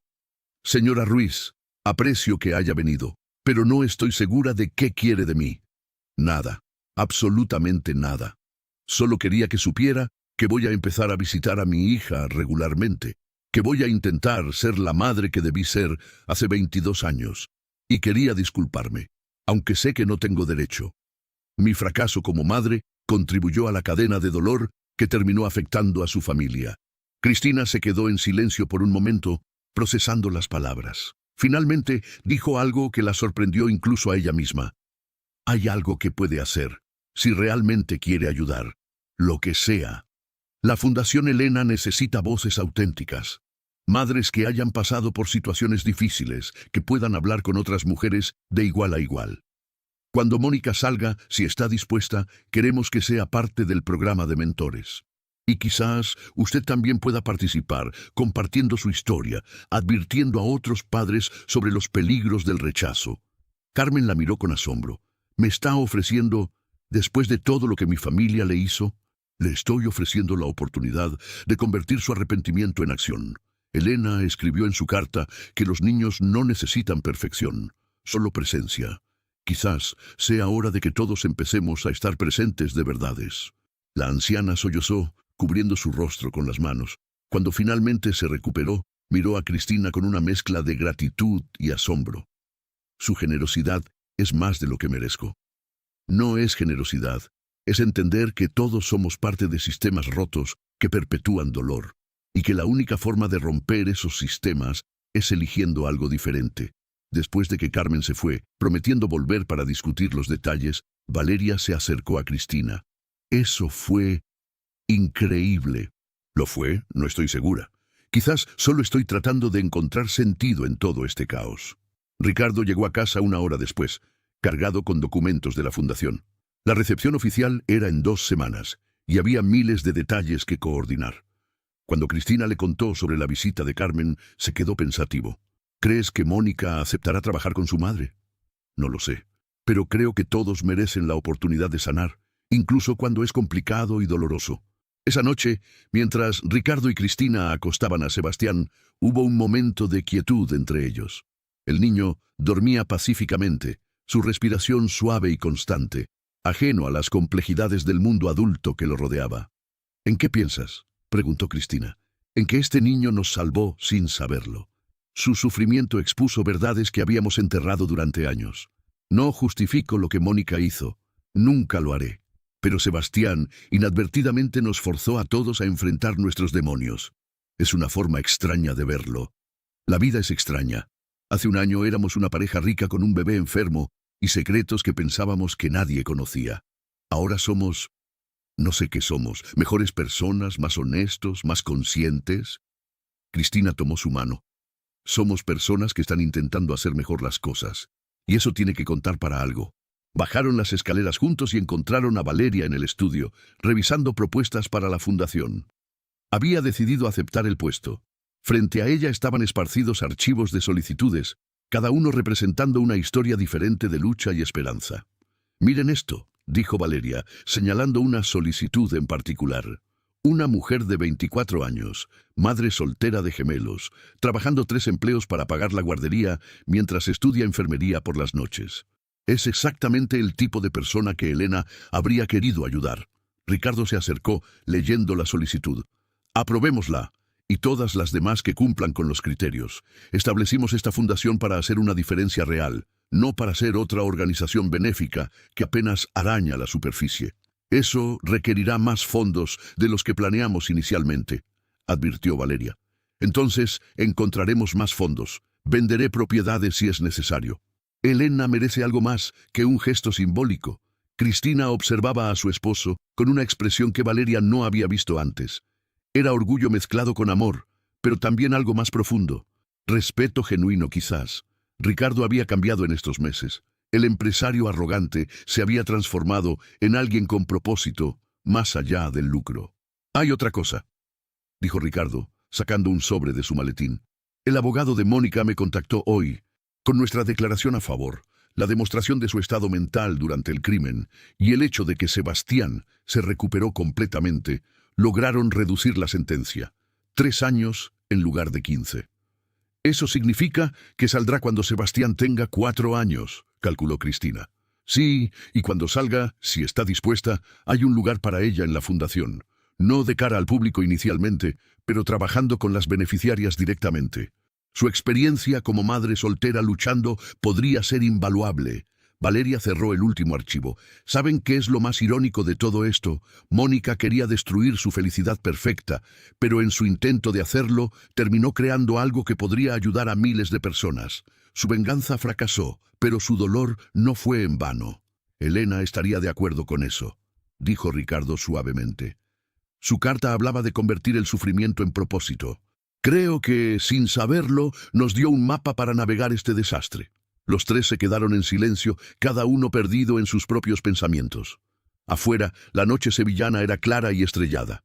En algún lugar de la ciudad, Mónica dormía en su celda, quizás soñando con una hija que nunca volvería, pero cuyo legado ahora viviría de formas que ella nunca había imaginado. Y en la mansión Mendoza, un bebé que había estado al borde de la muerte dormía seguro, rodeado de personas que habían aprendido, a través del dolor y la redención, que el amor verdadero requiere más que buenos sentimientos.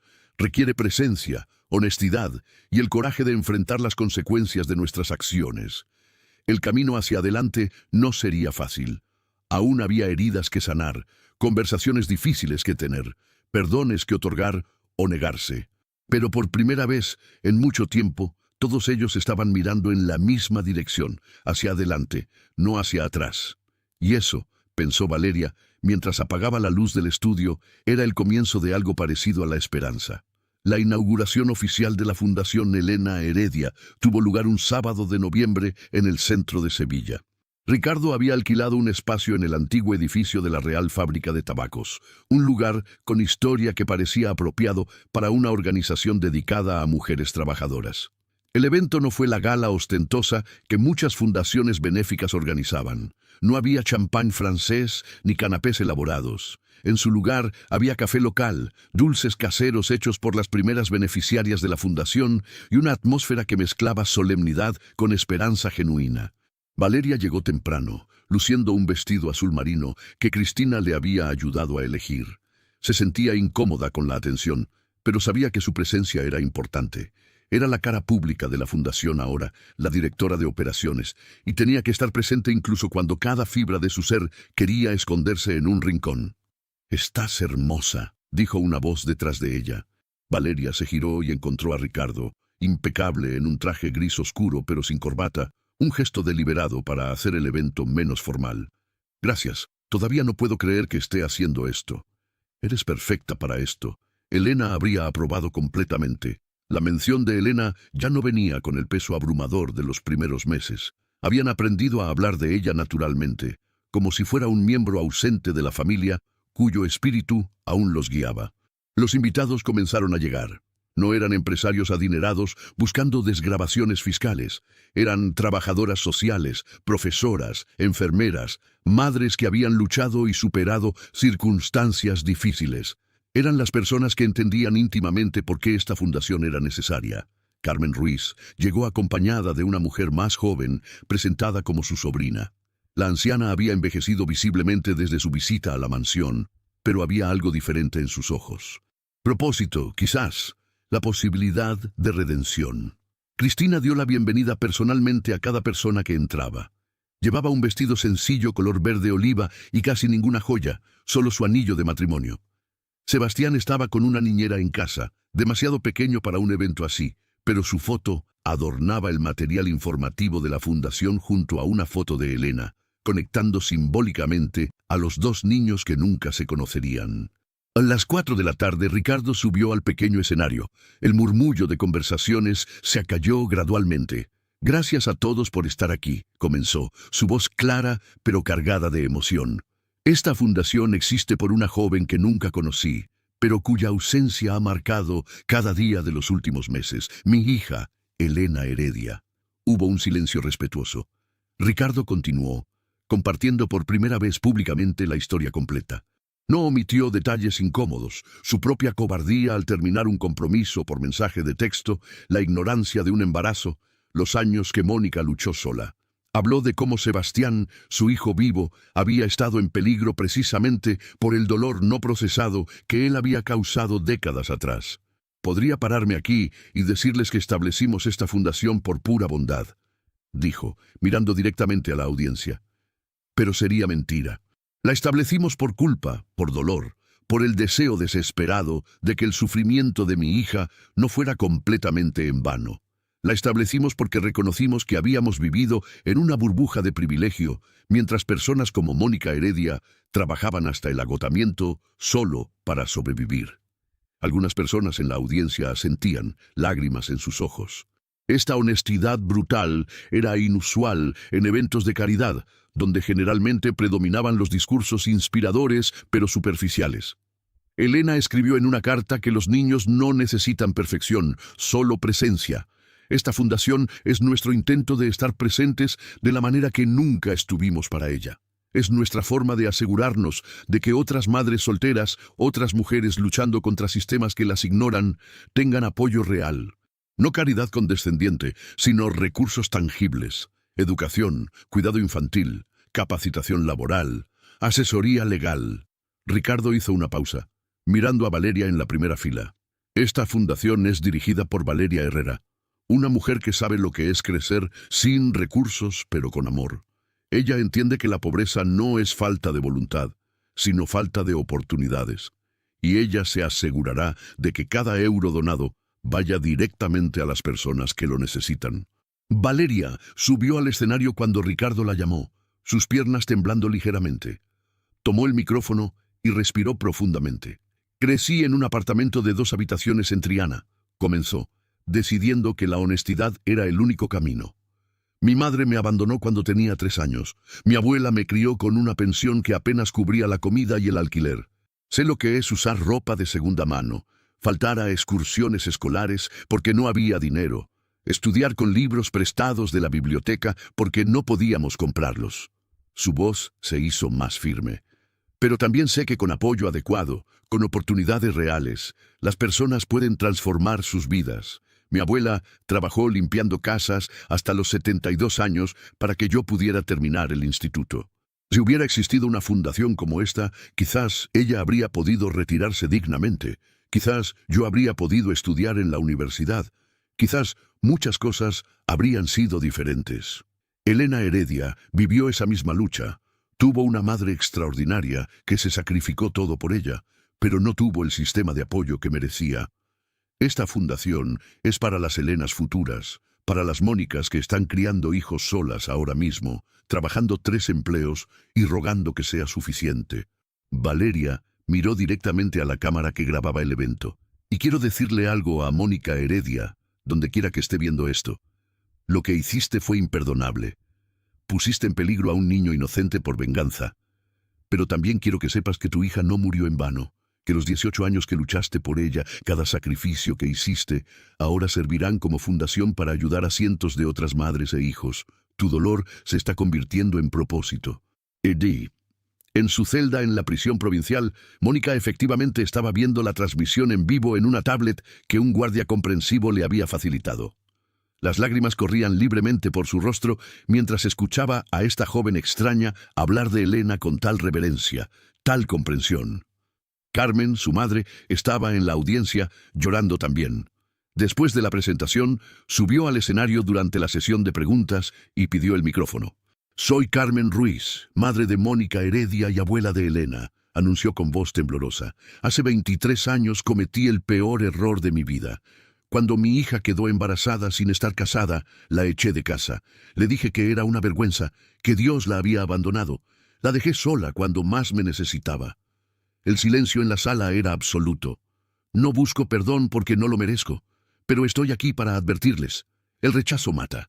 Mi rigidez religiosa, mi orgullo, mi incapacidad de amar incondicionalmente contribuyeron directamente a cada dificultad que mi hija y mi nieta enfrentaron. Y ahora mi nieta está muerta, mi hija está en prisión, y yo vivo con la culpa de saber que pude haber cambiado todo si solo hubiera elegido el amor sobre el juicio. Carmen miró alrededor de la sala. Si hay algo bueno que puede salir de esta tragedia, es esto.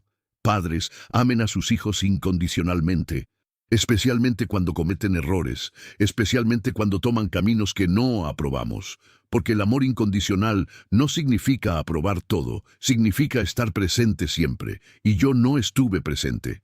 La ovación que siguió fue emotiva, no celebratoria, sino solidaria. Todos en esa sala habían experimentado alguna forma de rechazo o juicio. Las palabras de Carmen resonaban profundamente. Después del evento, mientras los invitados se mezclaban y conversaban, Ricardo se encontró con Valeria en la terraza exterior. El sol de noviembre se ponía sobre los tejados de Sevilla, pintando el cielo de naranja y rosa. «Lo hiciste increíble allí dentro», dijo Ricardo. «Solo dije la verdad». «La verdad es poderosa». Ricardo se apoyó en la barandilla. «¿Sabes? Durante años me definí por mi éxito empresarial. Por cuántos millones tenía en el banco, por el tamaño de mi casa, por los coches que conducía. Pensé que eso era lo que me hacía importante. Y ahora Ahora sé que nada de eso importa realmente. Lo que importa son las vidas que tocamos, la diferencia que hacemos. Elena vivió 18 años en circunstancias difíciles y, según todos los relatos, fue una persona amable, talentosa, generosa. Yo he vivido 45 años en lujo absoluto y solo en el último año he hecho algo que realmente valga la pena. Valeria sonrió suavemente. No seas tan duro contigo mismo. La autocompasión no ayuda a nadie. Palabras sabias de alguien que tiene la mitad de mi edad. La sabiduría no viene de los años, sino de las experiencias, y ambos hemos tenido suficientes experiencias difíciles últimamente. Cristina se unió a ellos, con Sebastián ahora en sus brazos. La niñera lo había traído al final del evento. El niño, somnoliento, se acurrucaba contra su madre. Fue perfecto, dijo Cristina. Exactamente lo que Elena habría querido. Nada ostentoso, todo real. Observaron juntos cómo la ciudad se bañaba en la luz dorada del atardecer. 3 personas de mundos completamente diferentes, unidas por tragedia y transformadas por ella. ¿Qué sigue?, preguntó Valeria. Mañana abrimos oficialmente las solicitudes, respondió Ricardo. Tenemos fondos para apoyar a 50 familias en el primer año. Para el año 5 queremos llegar a 500 y eventualmente expandirnos más allá de Andalucía. Mónica sale en 2 años y medio, añadió Cristina. Si está dispuesta, queremos que sea parte del programa de mentores para cuando las mujeres beneficiarias necesiten hablar con alguien que realmente entienda su lucha. ¿Crees que aceptará?, preguntó Valeria. Honestamente, no lo sé, pero le daremos la opción. Todos merecemos la oportunidad de redención, incluso cuando es complicada. Sebastián se removió en los brazos de Cristina, abriendo los ojos brevemente. Miró a cada uno de los adultos a su alrededor con esa sabiduría extraña que a veces tienen los niños muy pequeños, como si entendiera más de lo que debería ser posible. Algún día le contaremos toda la historia, dijo Ricardo en voz baja, cuando tenga edad suficiente para entender. Le hablaremos de Elena, de lo que su sufrimiento desencadenó, de cómo su vida casi se pierde, pero se salvó gracias a la valentía de Valeria. ¿Y qué le diremos sobre Mónica?, preguntó Cristina. La verdad, que a veces las personas buenas hacen cosas terribles cuando el dolor las consume, que la redención es posible, pero nunca garantizada, que cada acción tiene consecuencias que resuenan más allá de lo que podemos imaginar. Valeria miró al niño que había salvado, al niño que ahora era tan importante para ella como si fuera de su propia sangre. Y le diremos que el amor real requiere coraje. El coraje de perdonar, el coraje de cambiar, el coraje de estar presente incluso cuando es difícil. Los 3 permanecieron allí mientras las estrellas comenzaban a aparecer en el cielo andaluz. Dentro del edificio, Carmen Ruiz conversaba con futuras beneficiarias de la fundación, compartiendo su historia como advertencia y testimonio. En la prisión, Mónica guardaba la tablet, tocando la pantalla donde había visto la foto de Elena proyectada junto a la de Sebastián, 2 primos que nunca se conocerían, pero que ahora estaban unidos en legado. Y en algún lugar en el universo de posibilidades, quizás Elena Heredia sonreía, sabiendo que su breve vida había plantado semillas que florecerían durante generaciones. La fundación era solo el principio, el verdadero trabajo, el trabajo difícil de sanar, perdonar, crecer, apenas comenzaba. Pero por primera vez, todos los involucrados estaban comprometidos con ese trabajo, sin importar cuánto tiempo tomara o cuán doloroso fuera el proceso. Porque eso es lo que el amor verdadero requiere, no el sentimiento romántico de las películas, sino el compromiso inquebrantable de permanecer, crecer y elegir mejor cada día. Y en la mansión Mendoza, que una vez había sido un mausoleo de secretos, ahora resonaba con risa, honestidad y la promesa de un futuro construido sobre lecciones aprendidas duramente del pasado. 2 años y medio después de la inauguración de la fundación, un martes gris de abril, Mónica Heredia caminó por las puertas de la prisión provincial como mujer libre. Había cumplido su sentencia completa, había participado en todos los programas de rehabilitación disponibles y había pasado incontables horas en terapia tratando de desenredar la maraña de dolor, ira y arrepentimiento que había definido su vida. Carmen esperaba afuera en un coche modesto. A sus 80 años, la anciana todavía conducía, aunque con menos confianza que antes. Cuando Mónica subió al vehículo, madre e hija se miraron durante un largo momento. «Bienvenida a casa, hija». «Gracias, mamá». No dijeron más durante el trayecto. Las palabras importantes ya se habían dicho durante las visitas semanales de los últimos años. Ahora solo necesitaban aprender a vivir con las cicatrices que ambas llevaban. Carmen había preparado el antiguo cuarto de Mónica en su apartamento, el mismo cuarto del que había echado a su hija 26 años atrás. Era un intento de cerrar círculos, aunque ambas sabían que algunos círculos nunca se cierran completamente. 3 días después, Mónica recibió una llamada de Valeria. «Sé que necesitas tiempo para adaptarte», dijo Valeria con voz cautelosa. «Pero cuando estés lista, nos gustaría reunirnos contigo. Sin presión, sin expectativas. Solo para hablar sobre posibilidades futuras». Mónica aceptó encontrarse una semana después en una cafetería neutral, lejos de la mansión Mendoza y sus recuerdos. Llegó temprano, nerviosa, sus manos temblando ligeramente mientras esperaba. Valeria llegó sola, deliberadamente. Habían decidido que un primer encuentro con Ricardo y Cristina sería demasiado intenso. Necesitaban construir puentes gradualmente. «Te ves bien», dijo Valeria sinceramente. Mónica había ganado algo de peso saludable. Su cabello estaba cortado en un estilo moderno, y aunque sus ojos aún llevaban tristeza, había algo más allí también. Aceptación, quizás. «Tú también. Escuché que la fundación está prosperando. Más allá de nuestras expectativas más optimistas, hemos ayudado a 200 familias hasta ahora. Algunas de las primeras beneficiarias ahora son mentoras para las nuevas. Es hermoso ver el ciclo». Mónica tomó su café con manos que ya no temblaban tanto. «Valeria, necesito decir algo antes de que vayamos más lejos. Lo que hice fue monstruoso. Puse en peligro la vida de un bebé inocente por una venganza retorcida. Ninguna cantidad de terapia o tiempo en prisión cambia eso. Así que si me dirás que hay un lugar para mí en la fundación, necesito que sepas que no busco redención. No creo que la merezca. No se trata de merecer, se trata de elección. Cada día eliges quién eres. En prisión, ¿qué elegiste ser? Alguien diferente. Trabajé en la biblioteca de la prisión. Ayudé a otras reclusas a escribir cartas a sus hijos. Participé en cada programa disponible. Pero lo hice porque necesitaba hacerlo para mí, no para ganarme el favor de nadie. Eso es exactamente lo que necesitamos, autenticidad. Las mujeres que vienen a la fundación tienen un radar finísimo para la falsedad. Pueden detectar caridad condescendiente a kilómetros. Pero también reconocen a alguien que genuinamente entiende su lucha. Mónica negó con la cabeza lentamente. «No sé si puedo estar cerca de Ricardo y Cristina sin sentir todo ese dolor otra vez. No es ir allá, pero el dolor sigue ahí. Y probablemente siempre estará. Pero has aprendido a vivir con él en lugar de dejar que te consuma. Esa es la diferencia». Hablaron durante 2 horas, explorando posibilidades. Mónica podría trabajar con beneficiarias directamente, compartiendo su experiencia como madre soltera, pero también su historia completa, la advertencia de lo que sucede cuando el dolor se convierte en destrucción. Sería brutalmente honesta, no pintándose como víctima ni villana, sino como humana fallida, tratando de hacer mejor las cosas. Un mes después, Mónica dio su primera charla a un grupo de mujeres jóvenes en la fundación.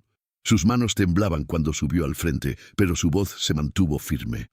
«Mi nombre es Mónica Heredia. Hace 28 años, quedé embarazada del hombre que amaba. Él me dejó sin saber del embarazo. Mis padres me echaron de casa. Crié a mi hija sola durante 18 años, trabajando empleos múltiples, sacrificando todo». Hizo una pausa.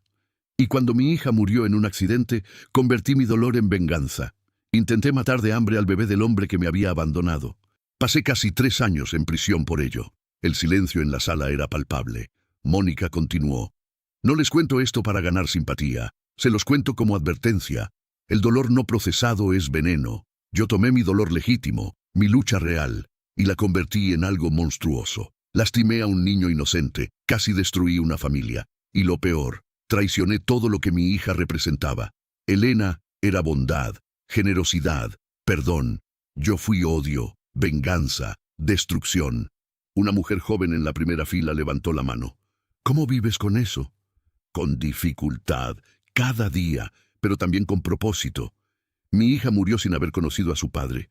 Esa injusticia es irreversible. pero puedo trabajar para asegurarme de que otros niños no crezcan sin el apoyo que necesitan. No borra lo que hice, pero le da significado a mi futuro. Después de la charla, varias mujeres se acercaron a Mónica, no con juicio, sino con reconocimiento. Ellas también cargaban dolor, rabia contra sistemas injustos, contra padres ausentes, contra circunstancias crueles. Ver a alguien que había tocado fondo absoluto y estaba tratando de subir les daba algo parecido a esperanza. En septiembre, 3 años después de aquella noche terrible en la mansión, llegó el momento que todos habían estado evitando y anticipando simultáneamente. Mónica y Ricardo tendrían que encontrarse cara a cara. Fue idea de Cristina, sorprendentemente. Necesitamos cerrar este capítulo apropiadamente. No podemos seguir bailando alrededor de esto para siempre. Se reunieron en el jardín de la fundación, un espacio neutral que ninguno asociaba con recuerdos dolorosos. Sebastián, ahora de 4 años, jugaba en el interior del edificio con una cuidadora, ajeno a la importancia del encuentro. Ricardo llegó primero, visiblemente nervioso. Mónica llegó 10 minutos después, acompañada de Valeria para apoyo moral. Carmen había querido venir, pero Mónica había insistido en que esto era algo que necesitaba hacer sola. Cristina fue quien habló primero. Mónica, gracias por venir. Sé que esto no puede ser fácil. Nada de esto ha sido fácil para ninguno de nosotros, respondió Mónica, manteniéndose de pie a una distancia segura. Ricardo dio un paso adelante. Mónica, he practicado este momento 1000 veces en mi mente. Todas las cosas que quería decirte, todas las disculpas, todas las explicaciones. Pero ahora que estás aquí, solo puedo decir lo obvio. Lo siento cómo manejé nuestra ruptura, siento no haberte dado la oportunidad de decirme sobre Elena, siento cada decisión cobarde que tomé hace 28 años. Y yo siento haber intentado matar a tu hijo de hambre, respondió Mónica sin titubear. Sin importar lo que me hiciste, Sebastián no merecía ser un peón en mi venganza. Se miraron entonces, realmente se miraron, quizás por primera vez desde que eran jóvenes. Y vieron no a los fantasmas de quienes habían sido, sino a las personas rotas, pero luchadoras, que se habían convertido. No te pido perdón, dijo Mónica. No tengo derecho a pedirlo, pero quiero que sepas que la fundación, lo que han construido en nombre de Elena, ella habría estado orgullosa. Mi hija tenía un corazón enorme, habría amado saber que su existencia, y sí, incluso su muerte, está ayudando a otros. Quiero mostrarte algo, dijo Ricardo sacando su teléfono. Deslizó fotos hasta encontrar la que buscaba. Sebastián preguntó por qué había una foto de una niña que no conocía en el edificio de mamá y papá. Le contamos sobre Elena, una versión apropiada para su edad, pero la verdad esencial, que tiene una hermana mayor en el cielo que habría sido increíble. Mostró el teléfono. Era un dibujo claramente hecho por manos de 4 años. 2 figuras de palo, una más pequeña etiquetada yo, y una más grande con alas etiquetada Elena, mi hermana. Mónica cubrió su boca, lágrimas brotando instantáneamente. Él dibujó a mi hija. Habla de ella a veces.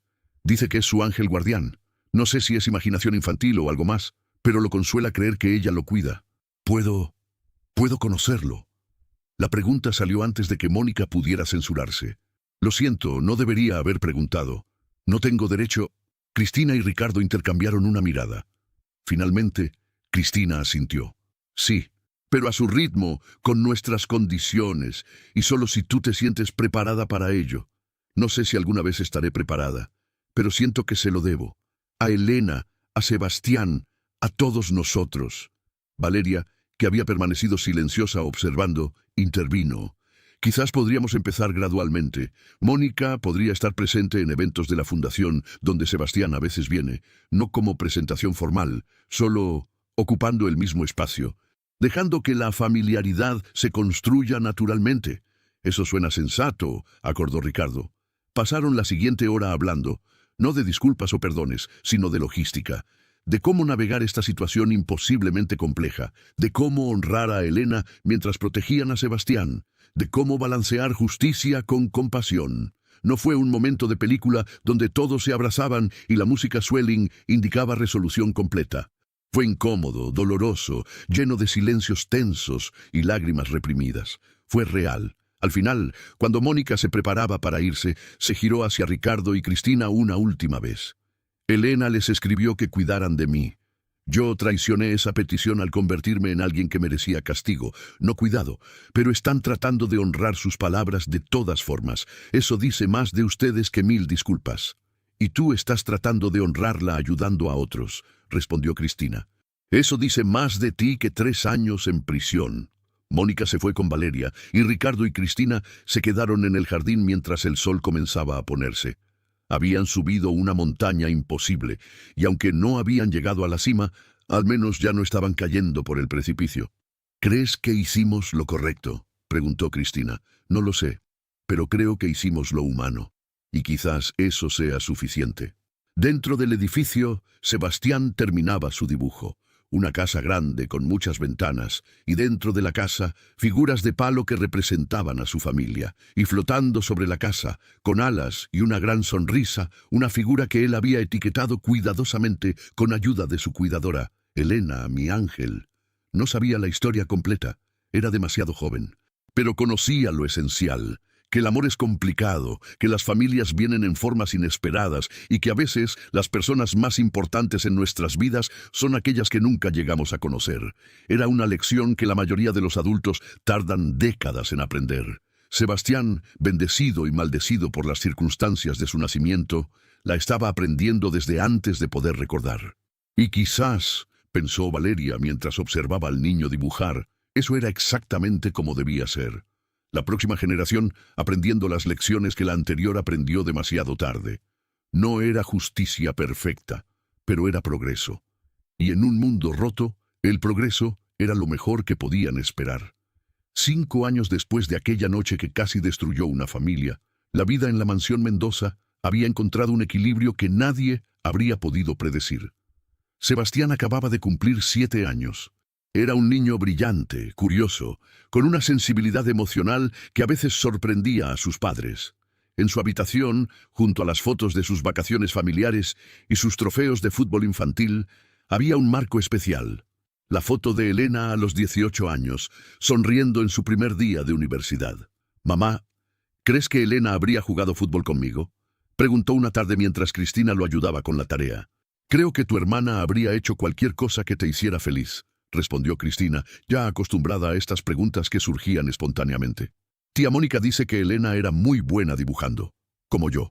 El título de tía había surgido naturalmente de Sebastián hace 2 años, después de varios encuentros supervisados que gradualmente se habían vuelto más cómodos. Mónica nunca lo había solicitado ni sugerido, pero cuando el niño lo había dicho por primera vez, nadie lo había corregido. «Sí, tu hermana tenía mucho talento artístico. Puedo invitar a tía Mónica a mi cumpleaños la próxima semana».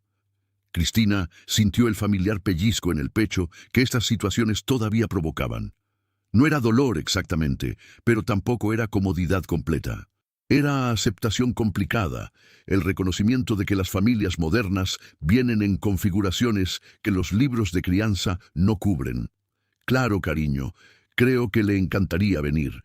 La fiesta de cumpleaños de Sebastián fue en el jardín de la fundación, ahora un espacio verde exuberante con áreas de juego y zonas de reunión. Ya no era solo una oficina administrativa. Se había convertido en un centro comunitario donde beneficiarias y sus familias podían reunirse, crear redes de apoyo, simplemente existir sin juicio. Valeria había organizado todo con su eficiencia característica. A sus 35 años se había convertido en una figura reconocida en los círculos de trabajo social en Andalucía. Había rechazado ofertas de puestos gubernamentales mejor pagados porque, como le había dicho a Ricardo, el dinero no es lo que me motiva. Ver rostros cuando les decimos que han sido aceptadas en el programa, eso es lo que me levanta cada mañana. La relación entre Valeria y la familia Mendoza había evolucionado más allá de lo profesional. Era familia elegida, esa red de apoyo que se forma no por sangre, sino por experiencias compartidas y afecto genuino. Sebastián la llamaba tía Vale y corría hacia ella cada vez que la veía. Mónica llegó a la fiesta con Carmen, quien ahora usaba un bastón, pero insistía en seguir participando en eventos de la fundación. A sus 85 años, la anciana había encontrado propósito en su redención tardía, hablando en escuelas y grupos comunitarios sobre los peligros del rechazo parental. «Mónica, qué alegría que vinieras», saludó Ricardo sinceramente. En 5 años habían construido algo que no era exactamente amistad, pero era respeto mutuo, reconocimiento de humanidad compartida. No me lo perdería. Sebastián me mostró el dibujo que hizo para la exposición de arte de su colegio. Tiene el talento de Elena. Hablar de Elena ya no venía acompañado de ese silencio incómodo de los primeros años. Se había convertido en parte natural de la conversación, una presencia constante aunque ausente. Los niños corrían por el jardín, una mezcla de amigos de Sebastián de su colegio privado y niños de familias beneficiarias de la fundación. Era importante para Ricardo y Cristina que Sebastián creciera entendiendo que el privilegio era circunstancial, no merecido, y que la empatía requería contacto real con diferentes realidades. Durante el pastel, Sebastián hizo algo inesperado. Pidió silencio y con la solemnidad de un niño de 7 años intentando ser adulto, dijo: «Quiero agradecer a todos por venir. Especialmente quiero agradecer a mi hermana Elena, que aunque no está aquí, siempre me cuida. Y a ti, a Mónica, por contarme historias de ella». Mónica tuvo que girarse, luchando contra las lágrimas. Carmen le apretó el brazo suavemente. Cristina y Ricardo intercambiaron una mirada que contenía toda la complejidad de su situación. Orgullo por la sensibilidad de su hijo, dolor por la pérdida que había causado esa sensibilidad, gratitud por haber llegado a este punto. Más tarde, mientras los niños jugaban y los adultos conversaban, Valeria encontró a Mónica sola junto a la fuente del jardín, el mismo lugar donde años atrás Cristina le había ofrecido un papel en la fundación. «¿Estás bien?». Mónica sonrió, aunque lágrimas brillaban en sus ojos. «Sí, es extraño, ¿sabes? Durante tantos años, mi relación con Ricardo y su familia fue definida por odio, por venganza. Ahora es, no sé qué es, complicada, sanadora, ambas cosas. Es humana, eso es lo que es. Sebastián me preguntó la semana pasada si Elena y yo hubiéramos sido amigas de su mamá si las cosas hubieran sido diferentes». Mónica negó con la cabeza maravillada. Un niño de 7 años preguntando sobre líneas temporales alternativas. ¿Cómo respondes a eso? ¿Qué le dijiste? Le dije la verdad, que en otra vida, quizás sí, que su mamá no es una mala persona y yo tampoco lo soy, pero que cometimos errores que tuvieron consecuencias grandes y que él es parte de nuestra oportunidad de hacer mejor las cosas. Esa es una respuesta sabia. Elena habría tenido 31 este año, dijo Mónica suavemente. A veces me pregunto quién habría sido. ¿Habría tenido hijos propios? ¿Habría conocido a Sebastián? ¿Habrían sido amigos? Quizás, en cierto modo, todavía lo son. Él lleva su legado, habla de ella con cariño. Eso es una forma de conexión. El sol comenzaba a ponerse, bañando el jardín en luz dorada. Ricardo se acercó a ellas, vacilando levemente antes de hablar. «Mónica, hay algo que Cristina y yo queremos proponerte. No tienes que responder ahora, pero queremos que lo consideres». «¿Sí? La fundación está expandiéndose a Madrid el próximo año. Necesitamos a alguien que dirija la oficina allí. Alguien con experiencia real, no solo credenciales académicas. Hemos visto cómo trabajas con las beneficiarias aquí. Eres exactamente lo que necesitamos». Mónica parpadeó, sorprendida. «Ricardo, yo no sé qué decir. Di que lo pensarás. Es una oportunidad de empezar de nuevo en una ciudad diferente, pero también de llevar el trabajo de Elena a más personas que lo necesitan». «¿Y Sebastián? Justo cuando estamos construyendo una relación...» «Madrid está a 2 horas y media en tren», intervino Valeria. «Podrías venir a visitarlo regularmente, o él podría visitarte. No tiene que ser una elección entre la fundación y la familia». «Familia», repitió Mónica saboreando la palabra. «Es extraño escuchar eso aplicado a mí en relación con ustedes». «Las familias vienen en muchas formas», dijo Ricardo. «La nuestra es poco convencional, ciertamente, pero es real». Esa noche, después de que todos se habían ido, después de que Sebastián estaba dormido con sus regalos nuevos esparcidos alrededor de su habitación, Ricardo y Cristina se sentaron en la terraza de su dormitorio, compartiendo una copa de vino. «¿Crees que estamos haciendo lo correcto?», preguntó Cristina, una pregunta que había hecho docenas de veces a lo largo de los años. «Honestamente, no lo sé. No hay manual para esto. Pero Sebastián está creciendo compasivo, consciente de su privilegio, emocionalmente inteligente. Si esas son las consecuencias de nuestras decisiones complicadas, entonces quizás sí estamos haciendo algo bien. A veces todavía me duele ver a Mónica con él, saber que su hija nunca tendrá esa oportunidad. A mí también. Pero el dolor nos recuerda que esto importa, que no podemos volvernos complacientes o olvidar cómo llegamos aquí. Cristina se recostó en él. Elena habría tenido 31. ¿Crees que nos habría perdonado? ¿A mí por tomar su lugar en la vida de su padre? ¿A ti por no estar allí? No lo sé. Pero creo que habría reconocido que estamos intentando honrarla. Y quizás eso habría sido suficiente. En su apartamento, modesto en Triana, Mónica se preparaba para dormir cuando su teléfono sonó. Era un mensaje de Sebastián, enviado desde la tablet que sus padres monitoreaban. Gracias, tía Mónica, por venir a mi cumple. Te quiero. 3 palabras simples que la habían hecho llorar. Te quiero. Palabras que no merecía, pero que recibía de todas formas, de este niño que ella había intentado lastimar, que la vida había colocado en su camino como la oportunidad de redención más improbable. Respondió: yo también te quiero, Sebastián. Dulces sueños. En su marco, junto a su cama, estaba la misma foto de Elena que Sebastián tenía en su habitación. Mónica la tocó suavemente, como hacía cada noche. Lo estoy intentando, mi amor, susurró. Estoy intentando ser la persona que tú habrías querido que fuera. Estoy intentando convertir todo ese dolor en algo que ayude a otros. No sé si es suficiente, pero es lo mejor que puedo hacer. Y en el silencio de la noche sevillana, si uno creía en tales cosas, quizás Elena sonreía. Porque su breve vida había desencadenado una cascada de transformaciones, una fundación que ayudaba a cientos, una familia que aprendió que el amor real requiere perdón imposible, un niño que crecía entendiendo que la bondad es una elección, no un accidente. La historia que comenzó con un bebé que adelgazaba sin explicación, con una limpiadora que notó lo que nadie más vio, había evolucionado en algo que ninguno de ellos podría haber imaginado. No era un final feliz de cuento de hadas. Era algo más complicado, más real, más humano. Era la historia de cómo el dolor puede destruir o transformar, dependiendo de qué elegimos hacer con él. Era la historia de cómo las familias rotas pueden reconstruirse en nuevas configuraciones. Era la historia de cómo incluso las tragedias más profundas pueden, si permitimos que lo hagan, enseñarnos a ser mejores versiones de nosotros mismos.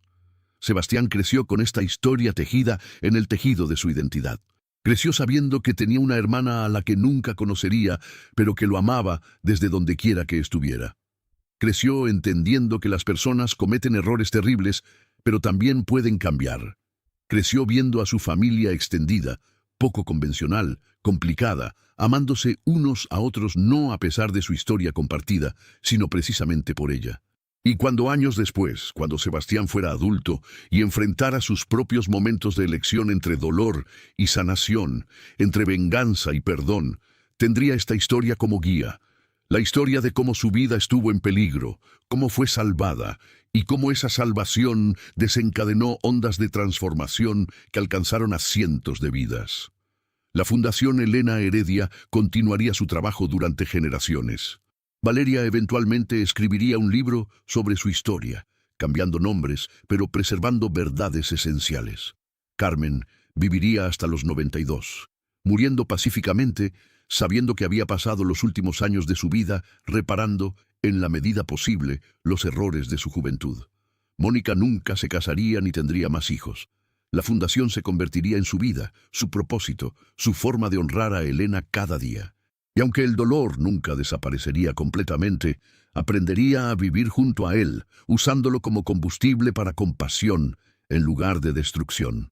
Ricardo y Cristina permanecerían casados, su matrimonio transformado por crisis en algo más profundo que el romance inicial que los había unido. Aprenderían que el amor verdadero no es la pasión ciega de la juventud, sino el compromiso consciente de permanecer, crecer, elegir mejor cada día. Y Sebastián, el bebé millonario que casi muere de hambre, crecería para ser un hombre que usaría su privilegio para elevar a otros, que entendería que la verdadera riqueza no está en cuentas bancarias, sino en conexiones humanas, en propósito compartido, en la elección diaria de bondad sobre conveniencia. Todo porque una limpiadora notó lo que nadie más vio. Todo porque una joven de origen humilde tuvo el coraje de hablar contra el poder. Todo porque incluso en la oscuridad más profunda había quienes elegían encender una vela en lugar de maldecir la noche. Y así, en un jardín en Sevilla, bajo las estrellas andaluzas, una historia que comenzó con dolor terminaba no con final feliz perfecto, sino con algo mejor. Esperanza realista, transformación genuina y la comprensión profunda de que todos estamos conectados, que nuestras acciones resuenan más allá de lo que podemos ver y que nunca, nunca es demasiado tarde para elegir ser mejores. Elena Heredia vivió 18 años, pero su legado, tejido en cada vida tocada por la fundación que llevaba su nombre, duraría para siempre, y eso, al final, era todo lo que cualquiera podía esperar, que su tiempo en la tierra importara, que su ausencia fuera sentida y que su existencia, por breve que fuera, hiciera del mundo un lugar ligeramente mejor del que habría sido sin ella. Fin.